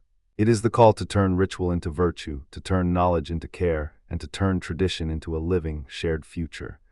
In that sense, the Ihya remains not only a historical achievement but a living invitation to cultivate a heart that remains teachable, a mind that remains curious, and a life that remains useful to others, guided by the enduring conviction that a human life, when oriented toward God, can become a form of intelligent love that saturates every corner of existence. And so the journey continues, as it did for Ghazali, from the first ritual bow to the last act of generosity, from the quiet ache of the heart's longing to the steady light of remembrance that steadies the day. The Ihya does not promise easy virtue or instant clarity. It offers a patient apprenticeship, a path of gradual cultivation, a discipline of the self that is at once personal and public, intimate and universal. It invites us to imagine a life where faith, law, and love are not enemies but partners, each strengthening the other, each nourishing the other, until a soul can say with sincerity and humility that its worship is not merely an act but a way of living in which the heart is purified, the mind disciplined, and the world transformed by acts that arise from devotion, not from fear alone but from a hopeful, practical love for God and for all creation. Before we close this moment of quiet reflection, let us return to two small but essential threads, words that point to the heart of Ghazali's project. He would remind us that the remembrance of God is not an ornament but a habit, that sincerity is not a passport to private consolation but a responsibility to the common life, that the heart's purification is not a private spa of contemplation but the condition that makes us capable of justice, patience, and mercy. He would urge us to see wealth not as a private treasure but as a trust, a resource to be used for good and to be redistributed in ways that heal and uplift. He would invite us to observe anger with honesty, to see it as a signal that something has become misdirected in the soul, and to practice the patient discipline that can reorient that energy toward constructive ends. And if we listen carefully, we will hear a quiet wager in Ghazali's voice, that a life rooted in remembrance, humility, and love can align the outward law with inward longing, so that the ordinary acts of daily life become occasions for grace, and a seep of divine presence can be glimpsed, moment by moment, in the ordinary and the extraordinary of human life. As a final reflection for this part of our journey, consider this. Ihya Ulum al-Din is not a single compass that points north. It is a latticework that, when held and walked upon, reveals multiple routes to the same horizon. It invites us to ask, how can ritual life become conscious life? How can social obligation become an opportunity for generosity, justice, and care? How can the heart's purification be translated into policies of equity, schools of virtue, and communities of support? The answers Ghazali offers are not abstract, they are actionable, lived in the texture of family life, business, prayer, and public service. They require time, patience, and a willingness to examine one's own motives in the light of a standard that is more consistent than one's fleeting desires. That is the theological anthropology of Ihya, a life of worship that begins in the body and ends in mercy, a Sharia that becomes the path of inner truth, a Sufi psychology that remains tethered to the community and to God. And so the text remains a living witness to a truth that has touched many generations, the possibility of a spiritual life that is not secluded from the duties of life but rather enriched by them, and a set of duties that is made meaningful by their relation to the heart's inner experience. It is a summons to humility before God, to generosity toward creation, and to a practice of remembrance that can season daily life with quiet joy and steady purpose. If you have ever wondered whether Islam can harmonize law and love, tradition and reform, outward action and inward illumination, the Ihya speaks with a patient authority. It does not shout, it invites. It does not offer certainty in a single stroke. It offers a method, something you can begin today, something you can practice tomorrow, something you can carry into the long arc of your life. And perhaps in that invitation lies Ghazali's greatest gift, a humane spirituality that asks us to become better not for the sake of a perfect image of ourselves, but for the sake of a life that, in its very striving, becomes more alive to God, and more generous toward neighbors, and more faithful to the world that God has entrusted to us. Tonight we turn to a core thread in Al-Ghazali's thought, the thread that ties knowledge, existence, and belief into a single, tense weave. Epistemology, metaphysics, and theology meet in Ghazali not as separate disciplines, but as a single drama of how a human being comes to know what there is, who God is, and what that knowledge should do in a life of action, worship, and restraint. The threefold triad he insists upon, yakin, hakwal yakin, and ainal yakin, is not a dry scholastic ladder, but a lived ascent from ordinary belief to a deep, almost luminous certainty. Yakin, the ordinary certitude attained by evidence and persuasion. Hakwal yakin, the reality of that certitude that ripens into inner conviction and transformative insight. And ainal yakin, the eye of certainty, where the heart and the intellect gaze together and the world's signs become personal and piercing. To grasp Ghazali's epistemology is to watch a mind wrestling with the limits of human reason, the power of revelation, the bewitching pull of inner realization, and the stubborn demands of ethical life. Origins and the problem Ghazali seeks to settle begin with the centuries-long conversation among Muslims about how we know what we know. On one side stood the philosophers, the Falasifa Ibn Sina, Avicenna, Al-Farabi, and their heirs, who believed that the mind, working through demonstration and the chain of rational causes, could reach to certain truths about God, existence, and the cosmos. On the other side stood the theologians of Kalam and the ascetics and mystics of Sufism, who worried that the intellect, if left to its own devices, might lead to pantheistic or anthropomorphic missteps, or at least misread the divine nature. Ghazali comes out of this milieu with a manifesto that is not a retreat from reason, but a recalibration of it. He will insist that reason has a legitimate place in moral and theological inquiry, but that reason alone cannot secure the deepest knowledge of God or the structure of reality. For the things that most matter, God's unity, God's attributes, the meaning of revelation, the purpose of life, The heart has a role that the intellect cannot entirely outpace, and the heart, in its turn, must be checked by revelation and by ethical life. To ease into his account, imagine Ghazali's own life as a map of epistemic turning points. He begins as a student dense with curiosity, absorbing the tools of theology and philosophy, disputing with his teachers, and testing his own understanding against the rival claims of the philosophers.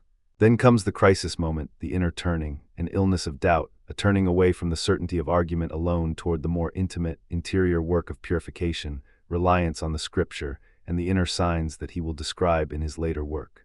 In that turn, Ghazali will articulate the triad of certainty not as a dry taxonomy, but as a phenomenology of knowledge that has ethical stakes, spiritual risks, and political consequences for the medieval world in which he lived. Let us begin with yakin, the first rung in the ladder. Yakin is not a mere belief or a hypothesis. It is a state of mind where the premises, the evidence, and the conclusion present themselves with a force that feels almost indisputable. Ghazali is clear that yakin can be grounded in sensory experience, in the naturalistic order, in the flourishing of rational demonstration, or in the certitude that comes from the heart when a person has reflected deeply on the signs of God in creation or the moral order of the universe.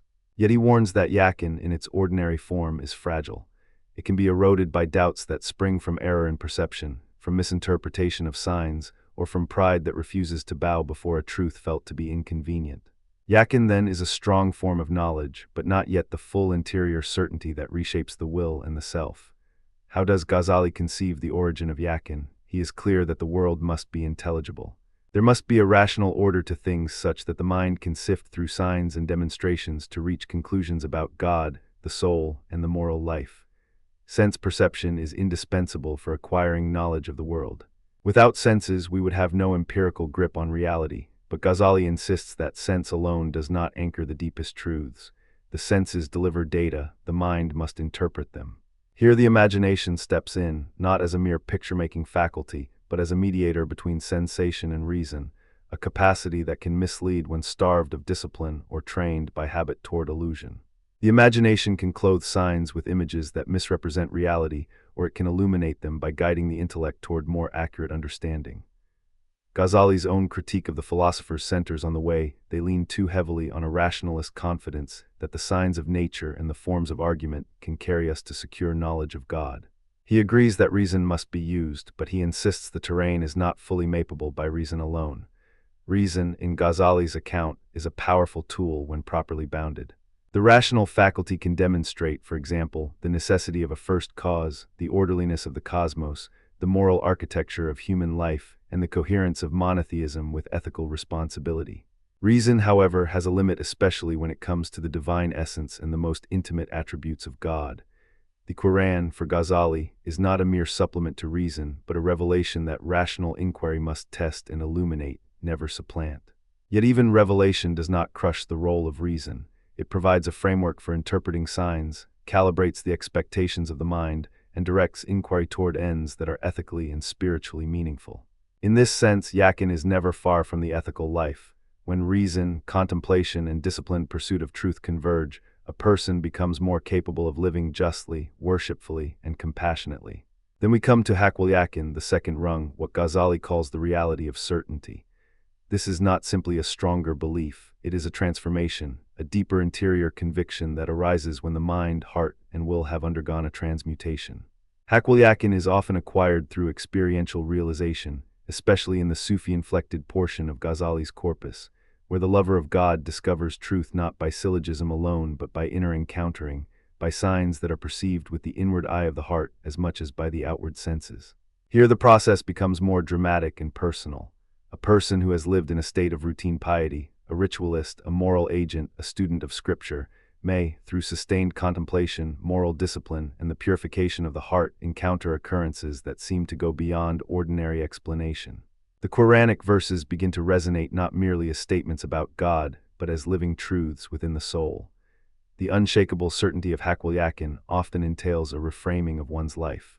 Obligations become more binding not merely because they are commanded, but because they are felt as true in the deepest sense. The world, seen through this light, becomes more real in its spiritual dimensions. Moral duties less as external impositions and more as an inner necessity. But Ghazali does not leave us with mere interior conviction. He He still wants the epistemic ladder to be secured by sound sources and rigorous reflection. Hakul-Yakin, in its second phase, is not the end of the road for Ghazali. Rather, it is the seedbed for Ain-al-Yakin, the eye of certainty, which he treats as a near union of the heart with a certain vision of reality. Ain-al-Yakin is the moment when the signs begin to bear the seal of direct, almost sensory-intuitive recognition.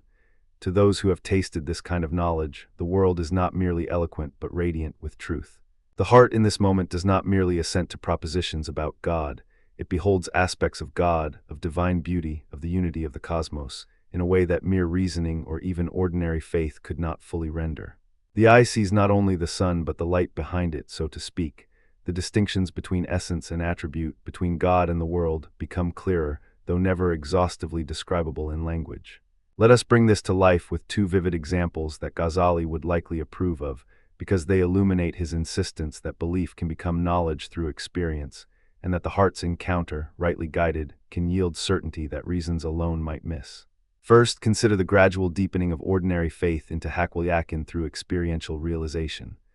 A person grows up in a community where rituals are observed, where prayers are performed, where moral norms are taught, and where the divine presence is a frequent topic of exhortation.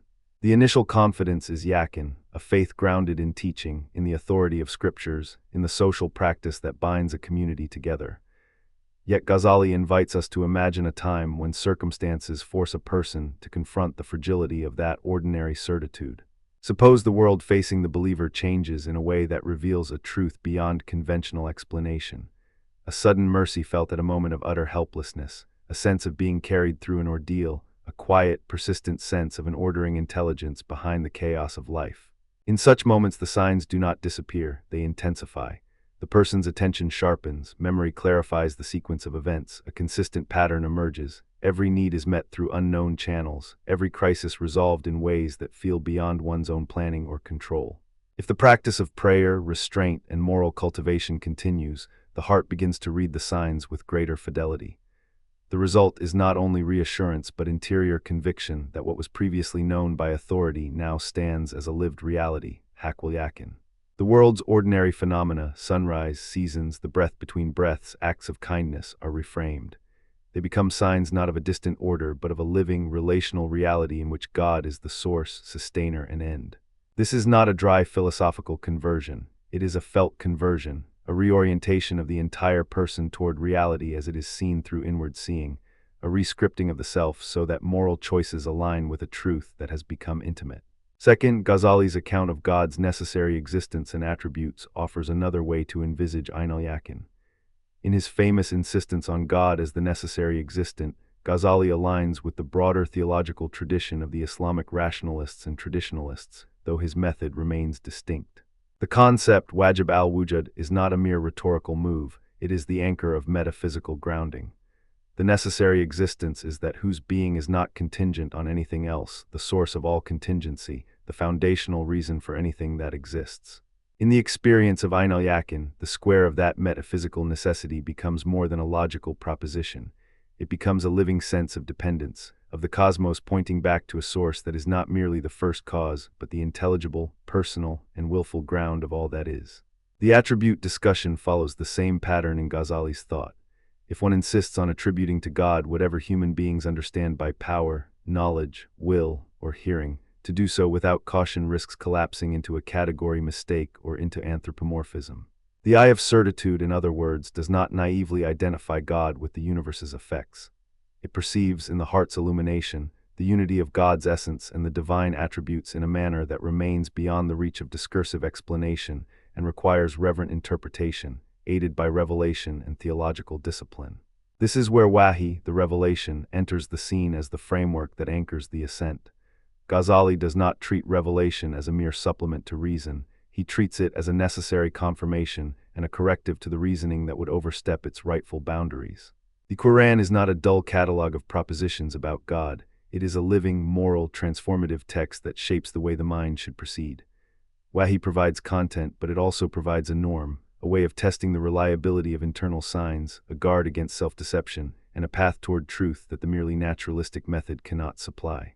In The Deliverance from Error, Ghazali makes explicit that the path to knowledge involves not only the proper use of the intellect and the disciplined cultivation of the heart, but also the moral and spiritual purification that makes one receptive to divine signs.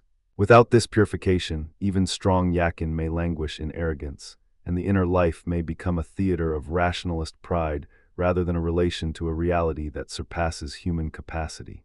Yet Ghazali's epistemology does not gloss over the limits of human reason when faced with divine mystery. There are claims and events that would strain even the best of our faculties. The divine is, to borrow a phrase from Ghazali's own vocabulary, beyond the complete grasp of human intelligence if by grasp one means exhaustive conceptual mastery. The mystery of God's essence, the fullness of God's attributes, the ultimate nature of reality beyond the world of empirical signs, these are not things we can finally nail down by syllogism. That recognition, however, does not lead Ghazali to the opposite extreme of skepticism. Instead, he proposes a measured humility. Reason, guided by revelation and disciplined by ethics, can take us to the edge of the divine mystery and then pause, accepting that some aspects require the leap of faith or the patient accrual of interior experience. The ethical life offers a check against speculative overreach. Spiritual discipline offers a method for turning knowledge into a form of virtue, and knowledge into a form of worship. In this sense, Ghazali's epistemology is not anti-reason but anti-Platonic absolutism wrapped in the cloak of a living, practicing faith. He valorizes rational inquiry as a moral enterprise with dual aims: to understand the world's order and to orient the soul toward God. But the mind must be purged of its hubris, its tendency to treat signs as if they guaranteed mastery, and its tendency to convert internal experiences into universal claims about all of reality. The heart's knowledge cache plays a role here as a form of perceptual faculty that, if properly disciplined, can yield certainty beyond what the outward senses and the discursive reason can provide. Yet cache must be carefully tested by the mind's guardrails: humility before the divine, consistency with revelation, and alignment with the ethical life. And Ghazali's insistence that Kashf is of a kind with Prophet Muhammad's experiential knowledge, not a private fantasy, is what keeps the ontological door from swinging open to every whim of the imagination. To deepen the context, we should place Ghazali in dialogue with other currents in his era. In Kalam, the theological science of discourse, thinkers debated the way God's faculties and attributes operate. The term faculties here is not about human organics, but about how God relates to the world.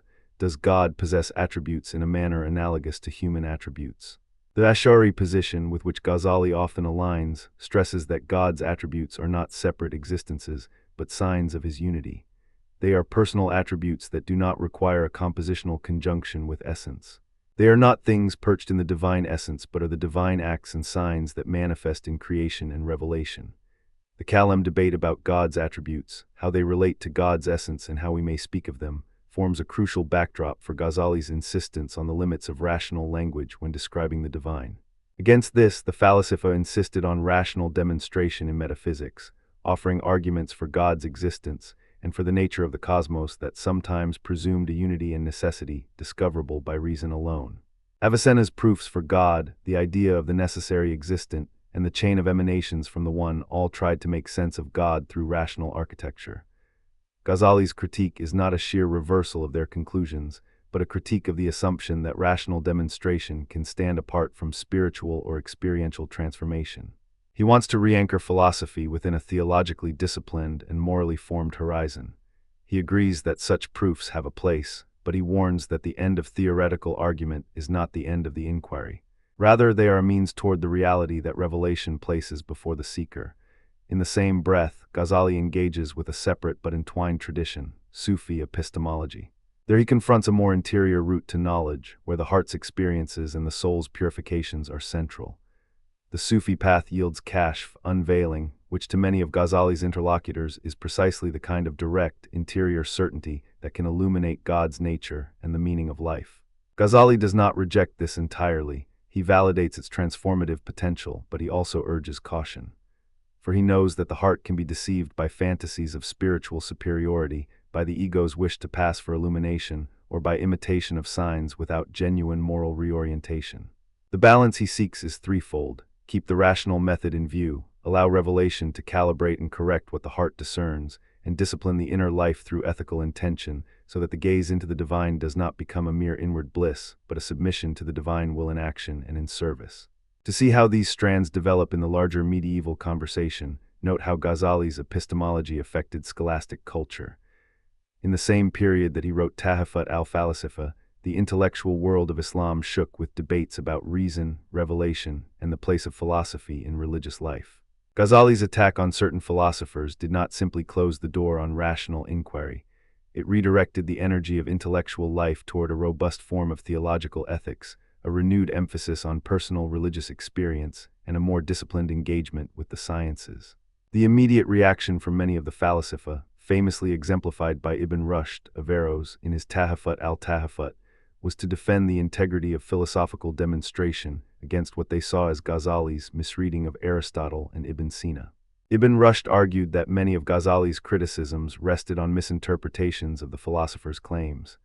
The exchange thus became a crucible in which the form and content of knowledge, its epistemology, were tested in the light of religious commitments. The cultural consequences of Ghazali's epistemology extended beyond polemics. His insistence on the value of spiritual training and inner realization helped sustain a vibrant Sufi milieu within medieval Islamic culture, a milieu that would draw on kashf as well as on disciplined study. At the same time, his insistence that reason has legitimate, ethically bounded use, and that revelation must ground our most fundamental beliefs contributed to the development of a robust scholastic environment in which theologians, jurists, and philosophers could debate at a high level without disintegrating into skepticism or fideism. The net effect was not uniform agreement, but a more nuanced and, in many cases, more humanistic conversation about how we know what we know. To push the conversation forward into later centuries, we can see how Ghazali's concerns reappeared and were refracted by later thinkers. The Sufis who followed Ghazali did not simply repeat his method, but reinterpreted his call to kashf in a way that opened new possibilities for epistemology.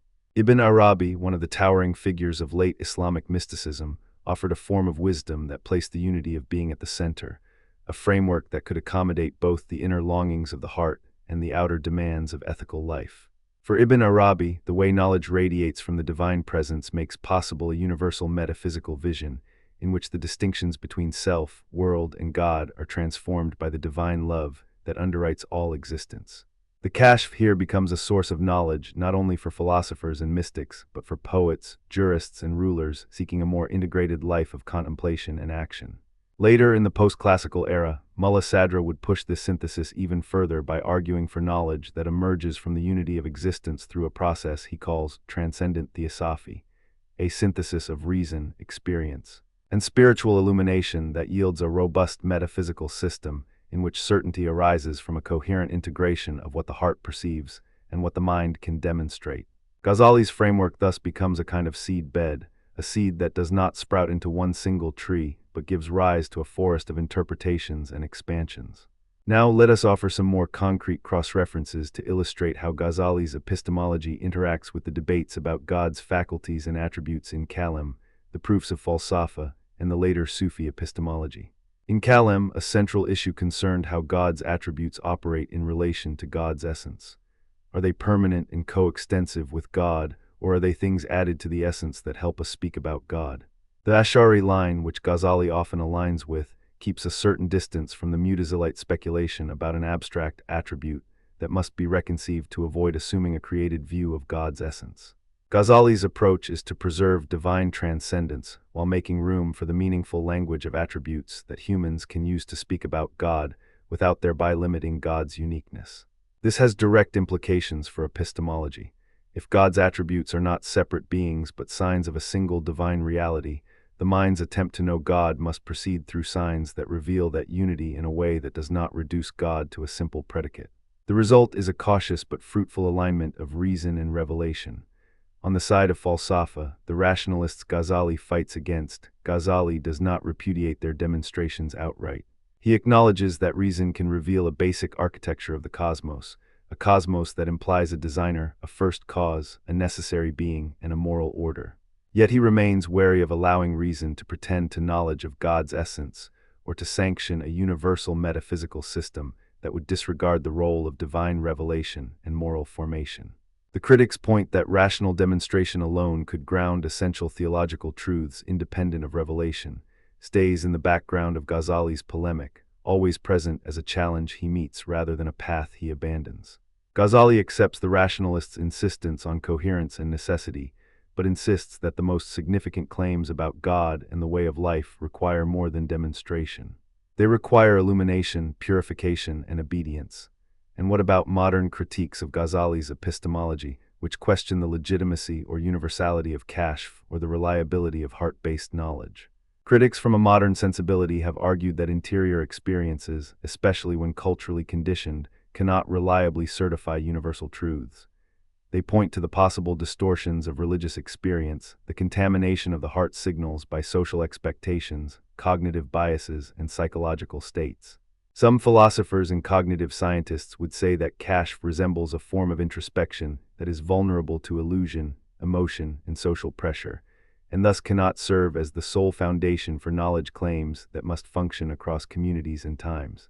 In Ghazali's own framework, one could say that he would respond by emphasizing that kashf, if genuine, is not a private whim or a solitary inner voice, but a form of knowledge that arises within a disciplined spiritual discipline, under the influence of revelation, and is tested by ethical action and communal assent to the truth claims about God and life. Still, the modern critique presses the claim that even with this discipline, heart-based knowledge cannot guarantee universality. It can be compelling and transformative for the person who experiences it, but it risks becoming arbitrary or idiosyncratic when claimed as evidence for others.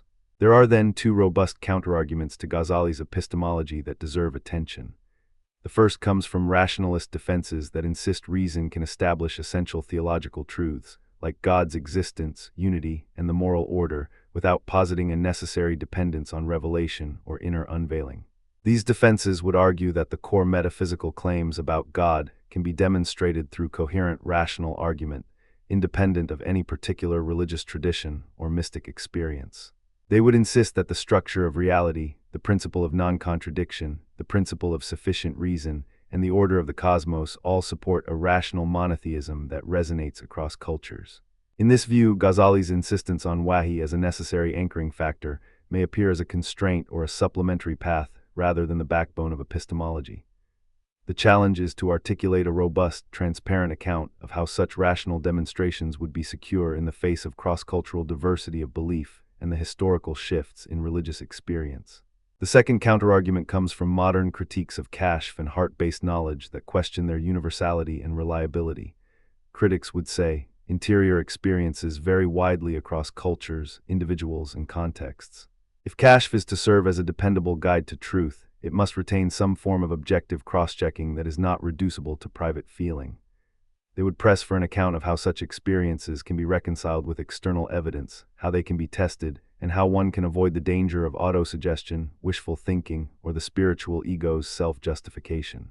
In this light, Ghazali's framework, a fusion of rational inquiry, revealed doctrine, and inner unveiling, could be accused of lacking a recessionary stage that would bring heart-based knowledge under the discipline of communal verification. The modern critique would propose either a more stringent methodological naturalism, or a broader recognition of plural sources of legitimate knowledge, or a more cautious theory of justification that would require kashf to be recursively validated by public criteria. And yet Ghazali would not simply concede to these critiques without offering a more nuanced defense. He would insist that while the heart's knowledge is real, it is rarely solitary. It is always in conversation with the mind's discernment and with the revealed guidance that clarifies and moderates it. The inner certainty that arises from kashf is shaped by ethics, by the rejection of self-deception, and by the commitment to live in a way that aligns with divine guidance. The trustworthiness of kashf rests on the spiritual discipline of the seeker and the corrective force of wahi, which prevents the heart from wandering into fantasies about God or the self. In other words, he would argue for a robust mutual accountability among sources of knowledge. Sense perception must be corrected by reason, reason must be corrected by revelation, and revelation must be filtered through moral self-cultivation. The epistemology thus becomes a living ecology of knowledge, a triadic ecology in which each element checks and balances the others. The result is a form of epistemic humility in which certainty is prized, but never claimed as definitive for all times and all peoples. The heart's eye does not replace the brain's eye. It augments it, and both eyes must be trained to see rightly. If we turn from the abstract to the practical, Ghazali's framework has immediate implications for ethics and spirituality. The epistemology is not merely theoretical. It is a program for how to conduct a life. If knowledge is a path toward moral action, then the way we know matters as much as what we know. He would insist that the means by which we come to truth shape the type of persons we become. Those who possess yakin but do not translate it into compassion risk becoming sterile rationalists. Those who rely on kashf but do not subject it to the discipline of revelation and the checks of ethical life may drift into self-deception or error. The wise seeker in Ghazali's vision will use all three modalities, sense, imagination, reason, along with wahi and kashf, toward the cultivation of virtue, the curbing of passion, and the service of human beings in accordance with God's commands. The end is not private enlightenment alone but an ethical and spiritual reform, a life that moves toward justice, mercy, and knowledge in equal measure. To offer a fuller picture, let me turn to a few more historical anecdotes and cross-references that illuminate the texture of Ghazali's influence. When Ghazali wrote Tahafut al-Falasifa, he was not merely critiquing a set of doctrines. He was performing a reform of intellectual life in the medieval Muslim world. His critique forced theologians, jurists, and philosophers to reassess the ground rules of debate. The work's effect on medieval scholastic culture was profound. It reoriented the relationship between philosophy and religion, increased suspicion of speculative metaphysics that could detach from moral and spiritual ends, and elevated the centrality of revelation and practical ethics in intellectual life. It also catalyzed a counter-response in Ibn Rushd's Tahafut al-Tahafut, which argued that Ghazali's criticisms misread philosophical arguments and, in some cases, misrepresented the philosopher's positions. The struggle between these two voices became an engine that pushed Western Islamic scholarship into deeper engagement with reason, narrative, and spiritual meaning. The culture of learning, law, and mysticism became richer for it, even as it faced the strains of polemical conflict. In the centuries that followed, this debate seeded multiple genealogies of thought. Sufi thinkers took Ghazali's inward turn and pushed it in directions that would eventually produce more technical, even metaphysical theoretical frameworks. Ibn Arabi, for instance, offered a soteriology and a cosmos in which the knower's relation to the divine becomes a universal principle of being. His emphasis on the unity of being, Wahdat al-Wujud, reframes Ghazali's epistemology within a larger metaphysical vision in which knowledge of God is inseparable from the knowledge of self and world, and in which direct, interior unveiling plays a central role even as it remains anchored in a spiritual state of closeness to God. Mullah Sadra would later take that line further by insisting on a unity of knowledge that integrates rational understanding, revelation, and ontological transformation. For Sadra, the process of becoming a knowing subject is achieved through a fusion of intellect and spiritual insight, not by privileging one over the other. The modern reader can see in these later developments a continued attempt to answer Ghazali's essential question. How can we know what we know about God, self, and world in a way that is both coherent and transformative? We should also pay attention to the more grounded historical anecdotes about how Ghazali's epistemology affected medieval scholastic culture. He did not come to victory by monopoly. Rather, his critique helped to shape a broader climate in which scholars who would have once dismissed revelation were now more willing to take seriously the problem of how to justify religious belief in a world of competing claims. The shift helped to produce more sophisticated forms of theological argument, more careful analyses of how sense and reason interact, and a greater appreciation for the moral dimensions of knowledge.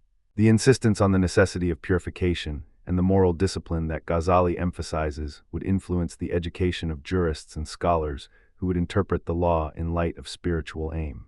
The ethics of knowledge, its aim, its method, its best practices, would be shaped by Ghazali's insistence that knowledge should lead to virtuous action and that the mind must be kept in good order to avoid the arrogance that often accompanies certainty.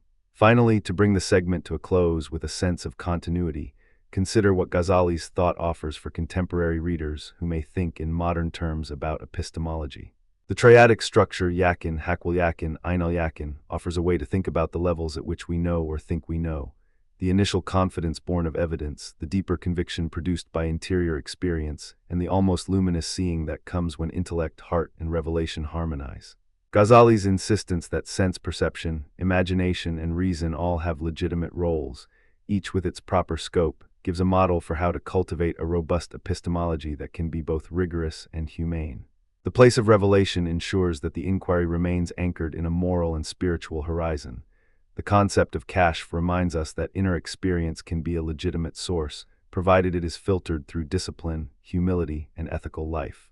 And his insistence on the limits of human reason keeps the door open for the sacred mystery that surpasses complete human explanation. In a sense, Ghazali's best gift to modern and medieval minds alike is not a finished theory, but a method. A method that urges us to test our beliefs, refine our inner life, and keep vigil over the claims we make about God, the world, and ourselves. As we listen to these claims and their consequences, a few lines from the tradition, spoken or sung in the voice of many travelers of belief, linger in the air. The heart's eyelids flutter in the presence of the divine light, and the mind, if disciplined, can see the outline of reality with greater clarity. The seeker asks again, what is truth and how do we know it? Ghazali would answer with care. Truth is not merely what the senses or the mind confer. Truth is what both direction and end require, truth that aligns with divine revelation, truth that purifies the heart, truth that moves the will toward justice and compassion. The path is not smooth, the horizon recedes as one approaches. But in Ghazali's hands, epistemology becomes a living discipline, an art of humility and courage, a science of responsibility, a spirituality of knowledge that does not claim to own the universe, but to orient the human being to its innermost meaning and its outward duty. And so we arrive at the heart of his project, to show that knowing what there is, knowing who God is, and knowing how to live aright are not three separate quests but one ongoing practice. The triad of yakin, hakwal yakin, and ainal yakin maps a path from everyday certainty to interior conviction to direct vision. It is a path that respects the world as it is, resists both the faithless rejection of reason and the faithless retreat from embodied life, and remains open to the divine mystery that invites, challenges, and transforms. In this sense, Ghazali's epistemology is not just a theory about knowing. It is a way of life, a rigorous, hopeful, sometimes arduous way of knowing that invites us to examine our own certainties, to test them against the signs we encounter in the world and in our hearts, and to allow our knowledge to lead us toward ethical action, spiritual integrity, and compassionate service. If we listen carefully, Ghazali speaks not only to medieval scholars but to any seeker in any era who asks, with patience, whether what they take to be true is truly true, whether inner certainty can meet outer evidence, and whether revelation can still guide the mind when the heart has learned to see. Ghazali stands at a peculiar crossroads in the history of ideas. Not at the very beginning, not at the end, but at a hinge where in his lifetime the doors between worlds began to tremble and then to open. He did not invent the idea that faith and inquiry, devotion and doubt, law and mysticism might walk together. He did, however, press that claim with a precision, a humility, and a moral seriousness that would shape the next centuries of Islamic thought and leave a stubborn trace in the modern imagination. In this section we follow that trace, how Al-Ghazali's work reshaped Islamic theology, jurisprudence, and Sufi practice, how his insistence on the experiential dimension of faith tempered a rising rationalism and offered a model of the educated theologian mystic who remains engaged in social and political life, and how that model continues to resonate in contemporary debates about faith, science, and pluralism. To begin, let us recall the problem Ghazali wrestled with in the heart of his career. He found himself in the thick of a scholarly ecosystem in which kalam, the theology of the schools, stood alongside fiqh, the jurisprudence, and tasawwuf, the Sufi path of inward transformation. In the earlier generation, these spheres had tended to keep each other at arm's length or worse, to be at odds. Philosophers, thinkers who followed Aristotle through Muslim commentators, proclaimed that through reason, or the intellect's eye, one might come to know necessary truths about God, the soul, and the cosmos. Legal scholars mapped out obligations and jurisprudential details that regulate daily life. Sufis invited the heart to taste the divine presence, sometimes through ascetic practice, sometimes through poetic inclination, always through a discipline that sought to purify the will and deepen surrender. Ghazali's achievement was not to dissolve these distinctions, but to harmonize them in a way that kept faith alive as a living, tested experience, while still inhabiting the public world of communal life and legal order. He proposed a model in which kalam, fiqh, and tasawwuf are not three separate towers, but three gateways into a single edifice of truth. On one end you have the discipline of argument and demonstration in kalam, on another the careful jurisprudential method of fiqh that governs how communities live and relate, and in the heart, the tasawwuf, a pedagogy of purification, moral discipline, and experiential knowledge of God. The synthesis was not a bland pluralism of methods, it was an intentional pedagogy. If reason is to serve faith, it must be disciplined by revelation. If law is to be a means of social order, it must be animated by inner life. If the heart is to be trained, it must be anchored in the moral intelligibility of the scriptural tradition. The key to Ghazali's method is not just that he used all three domains, but that he anchored their authority in a shared telos.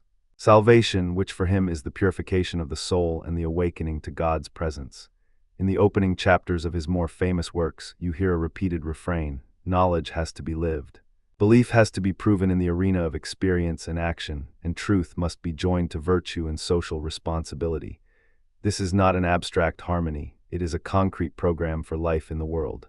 He teaches that even the most refined philosophical argument, if it hardens into cruelty toward faith or fosters arrogance before revelation, betrays the purpose of knowledge. He warns against a pious performance that forgets compassion, a rational system that evacuates awe, and a legalism that abandons mercy. The controversial move, his critique of philosophy in Tahafut al-Falasifa, the Incoherence of the Philosophers, and his defense of a form of rational assent under the ultimate authority of revelation, must be read as part of this larger project. To defend a living sense of belief against the erosion of faith by overconfident intellect, while insisting that the route to God is not closed to the curious mind, but refined by moral and spiritual discipline. Now to the core of his influence. First, the harmonization of kalam, fiqh, and tasawwuf. Ghazali's project transformed the way generations of Muslim scholars understood the relationship between knowledge, law, and inner life. He did not collapse the three into one, he recast their hierarchy. The outer law, expressed through fiqh, remains a compass for communal order, social stability, and mundane virtue. The middle layer, kalam, remains a robust enterprise of defending the faith against philosophical naturalism and theological misgivings, but it is always tempered by piety, humility, and the sense that demonstration must serve and not dominate. The inner life, tasawwuf, keeps pointing beyond doctrine and practice to the heart's encounter with the divine reality. It is the experiential ballast that keeps the ship from becoming merely a vessel for argument or a courthouse for disputes. The Ghazalian synthesis thus set a template for centuries. A learned theologian who writes for scholars, a jurist who laboratories the moral consequences of beliefs in concrete communities, and a mystic who bears witness to a living God in the texture of everyday life. This template matters most in how it shaped later Ash'ari theology. The Ash'ari school, named after Abu al-Hasan al-Ash'ari, had already reinterpreted rational demonstration within limits that kept revelation sovereign. Ghazali's later career gave that program new energy and a new moral posture. After his time, Ash'ari theologians did not abandon kalam, they refined it, insisting that rational arguments are useful and necessary, but must be subordinated to scriptural authority and moral intellectual humility. This is not a retreat into fideism, but a disciplined realism. Reason is a tool under the sovereignty of God's revealed guidance. Ghazali's critique of excessive reliance on philosophy, his insistence that some metaphysical claims cannot be proven by reason alone and must be accepted by faith in light of revelation, became a central pivot in Ash'ari thought. It provided a language for defending revealed theology against crude naturalism without dissolving the legitimacy of reason altogether. The result is a robust, long-lived orthodox pattern in which theological speculation proceeds with caution, moral concern, and a persistent attention to how belief shapes life. Second, the defense of faith's experiential dimensions. Ghazali's most enduring contribution, for many readers, is his insistence that knowledge of God is not reducible to syllogisms and academic propositions alone. He argues that the heart, what he calls the kalb, the seat of discernment and moral life, must be educated and disciplined if the truth of God is to be known in a way that transforms the person. This is not a rejection of rational inquiry, it is a corrective to a rationalism that forgets the situatedness of human beings, their needs, their fears, their longing for beauty, mercy, and justice. In a world increasingly fascinated by scientific method and empirical data, Ghazali's insistence on the primacy of inner experience, complemented, not negated, by public practice, offers a compelling counter-narrative to the temptation to reduce religious life to external observance or to privatize spirituality as a matter of private taste. The inner life for Ghazali is not a private club for the spiritually inclined. It is a public formation of character that orients the whole person toward God and toward responsible engagement with others. Two concrete historical examples illuminate this influence. The first is the long shadow Ghazali cast over later Ash'ari theology. In the centuries after Ghazali, Ash'ari theologians in different regions, Baghdad, Basra, Khurasan, and beyond, continued to improvise on the Ghazalian frame. They took Ghazali's caution about overdependence on speculative proof and his insistence on the compatibility of faith with reason as a baseline and integrated approach. They kept the door open to philosophical inquiry, but they placed moral and spiritual criteria at the center of argument. They asked, if we claim to know God through demonstration, what is the risk that our demonstration slides into hubris or loses sight of mercy? If we claim to know God's will through revelation, how do we read scripture in a way that remains intellectually honest without slipping into mere literalism? These questions, which Ghazali helped to foreground, became the scaffolding for centuries of Ash'ari thought.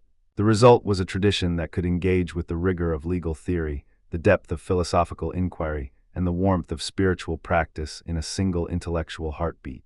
The second example is Ghazali's influence on Sufi poets and moralists, figures who, by the late medieval and early modern periods, would shape more than religious practice. They would shape a distinctive moral imagination. Rumi is the obvious name, but Adar, Sanai, and a cascade of Persian, Turkish, and Central Asian writers carried forward Ghazali's insight that knowledge without moral transformation is impoverished, that the heart's awakening is not a private thrill, but a form of ethical force in the world. Ghazali's Ihya Ulum al-Din, widely read across the Muslim world, became a moral encyclopedia, a guide to everyday virtue, humility, generosity, and patience. It offered a practical logic for living a life in which the devout practice, the contemplative gaze, and the social duties of the believer interweave.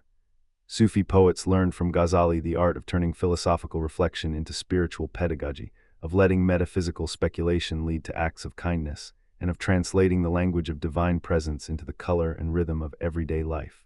The moralists who followed, whether in courtly poetry or in more ascetic prose, took Ghazali's insistence on inner purification and social responsibility as a living mission.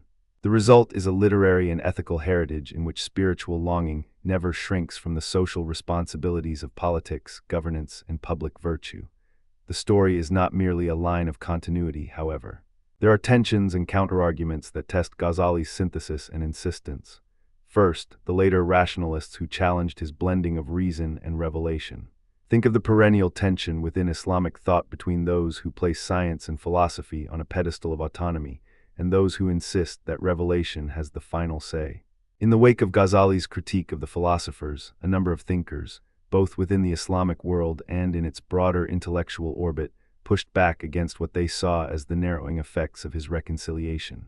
They argued that reason, properly trained and critically disciplined, could ground a more robust metaphysical system, and that revelation should be interpreted within a broader rational framework rather than subsumed to it. The strand of thought represented by figures like Ibn Rushd, Averroes, in the later medieval period belongs to this countercurrent. Averroes issued a vigorous defense of philosophy against Ghazali's criticisms, insisting that rational demonstration can reach truths about God, the soul, and the world that revelation must then illuminate rather than restrict. Their exchange, Ghazali's Incoherence of the Philosophers versus Averroes' Incoherence of the Incoherence, was not just a dispute about ideas. It was a drama about the kinds of authority knowledge can claim in a world of faith. The result is one of the great hinge points of intellectual history, the question of whether rational inquiry must be subordinated to revelation, or whether the two can be reimagined as mutually supportive sources of truth. In the modern era, a second countercurrent arises, reformist and liberal currents that critique what they perceive as the narrowing or dogmatism of pre-modern Islamic thought. Reformists in the late 19th and 20th centuries, thinkers like Mohammed Abda, Rashid Rida, and later figures in the Arab world and beyond, engage Ghazali not as a relic to be defended, but as a resource for rethinking faith in dialogue with science, democracy, and pluralism. They value Ghazali's emphasis on moral formation and spiritual discipline, but they challenge any tendency to treat pre-modern sources as closed and definitive answers to modern questions.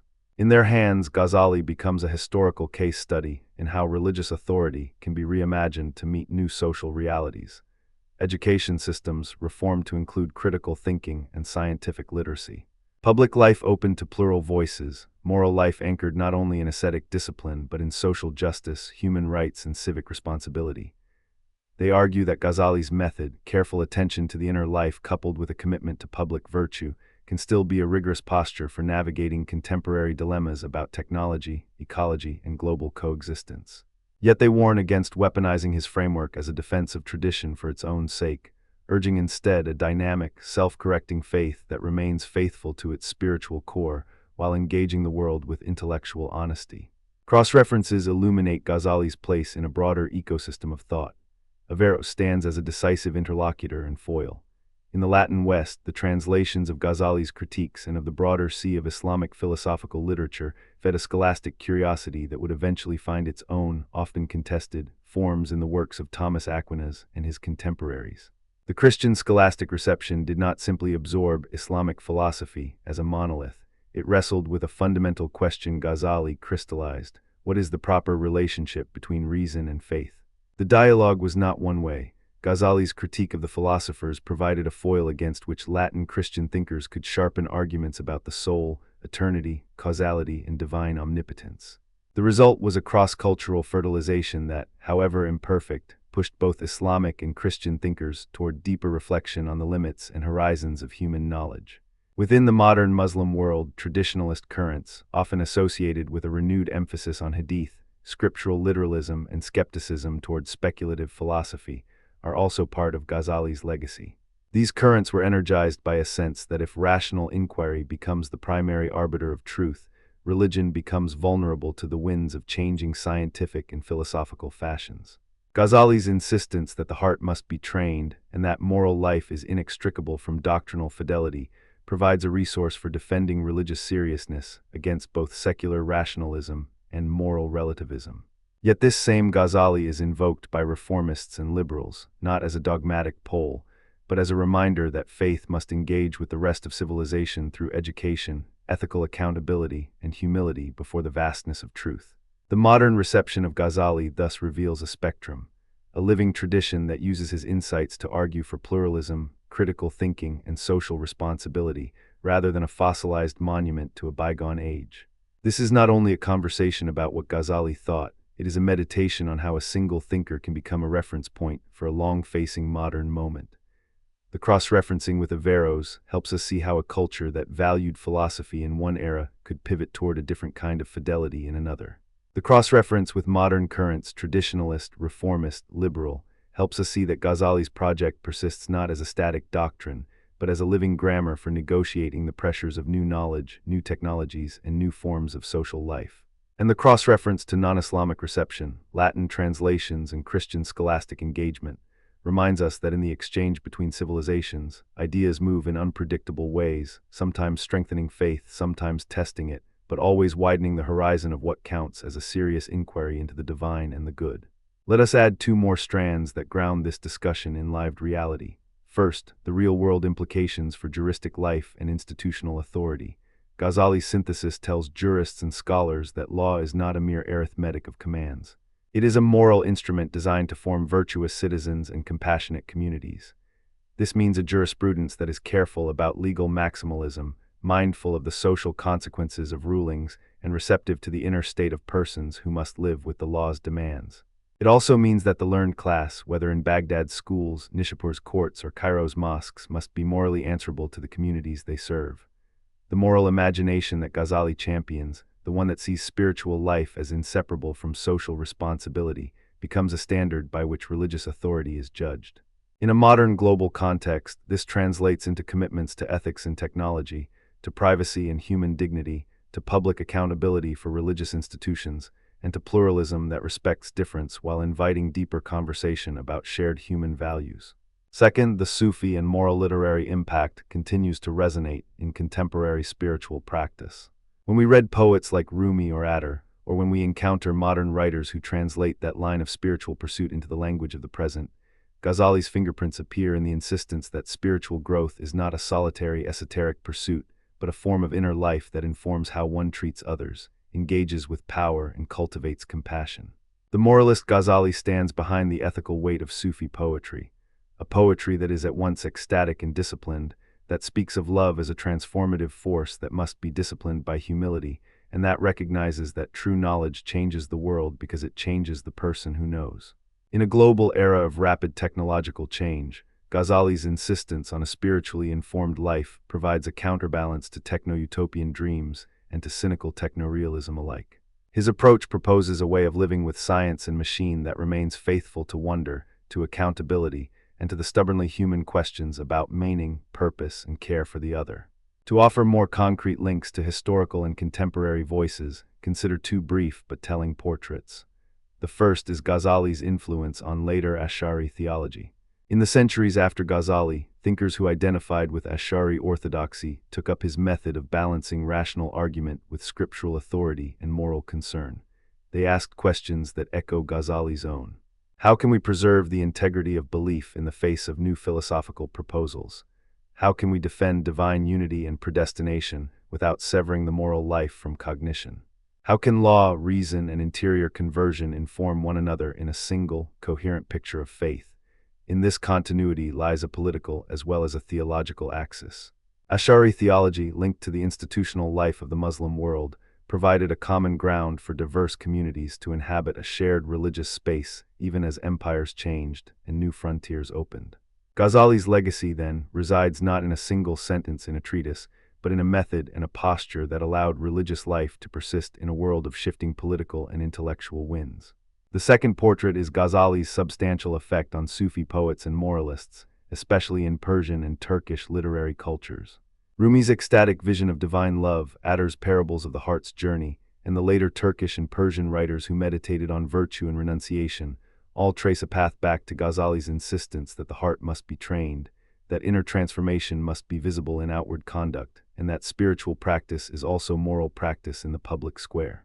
The Ihya became a manual not simply for spiritual exercises, but for ethical living in a world where power and wealth could tempt the best of men and women away from humility. Ghazali's influence here is less about a doctrinal formula than about a mood that the soul's health and society's health are inseparable, a mood that truth artfully pursued must be translated into acts of mercy, generosity, and justice. As we consider Ghazali's relevance to our own era, a few cross-cutting questions emerge. How can faith coexist with science in an age when the frontiers of technology press upon questions of consciousness, free will, and human identity? Ghazali's insistence that rational inquiry remains a legitimate avenue to truth, but that it must be tempered by moral ends and divine sovereignty, offers a pathway of dialogue rather than a zero-sum contest between faith and method. How do we respect pluralism in a global world while protecting the integrity of communities' deepest convictions? Ghazali's model does not demand uniformity, but invites a disciplined humility. A faith that is thoughtful about its own limits and a public life that remains responsible to others' well-being.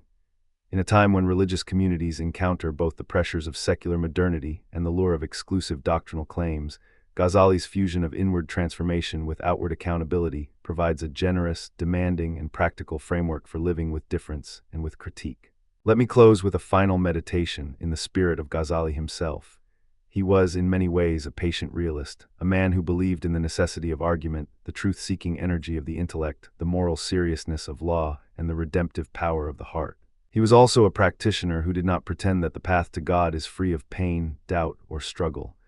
He knew that faith can be tested by doubt, that the intellect can be misled by vanity, that the social world can tempt people away from virtue. And in his own life, he offered a model of penitence and renewal. A scholar who could leave a seat of influence to search for deeper light, who could turn away from the glitter of public life to seek a quiet place where the heart could listen more clearly to God's voice. This is a deeply human thing and perhaps the most durable thing about his legacy, that a life of mind and heart could still be a life of service, that the pursuit of truth could be yoked to mercy, that knowledge could be made for loving kindness, and that spiritual practice could be made compatible with public life. In the end, Ghazali's life invites a question that remains urgent. What would it mean today to inhabit a faith that makes room for science, for critique, for social responsibility, and for the discipline of the heart? His answer is not a single program or a fixed doctrine. It is a way of thinking and living that keeps faith intelligible, humane, and vivid in a world of constant change. It suggests the possibility of plural dialogues in which the theologian, the jurist, and the mystic are not estranged from one another, but are partners in the work of guiding communities toward truth, justice, and compassion. If we can hold fast to that possibility, Ghazali's legacy will continue to speak not only to scholars of religion, but to anyone who seeks a thoughtful, urgent, and sincerely compassionate way to live, an approach that recognizes the human longing for certainty while remaining open to the mystery that gives life its depth and its call. And so we return to the question Ghazali left with us, quietly and insistently. How shall we cultivate a form of knowing that does not pounce on the world with certainty's weapon, yet does not retreat from the moral weight of the truth we claim to know? How shall we educate the mind so that it can sustain wonder, and educate the heart so that wonder becomes mercy in action? Ghazali's answer, and the tradition he helped birth, tells a story of faith that travels, that grows with the person who bears it, and that, in its best moments, remains a living conversation across centuries and civilizations. In a global age of science and pluralism, in moments of crisis and moments of quiet reform, Ghazali's voice persists as a reminder that an educated life, whether in the academy, the courtroom, or the monastery of the heart, must always aim at integrity, humility, and the courageous honesty to face the world as it is, and to imagine how it could be better together for the sake of truth and for the sake of the good.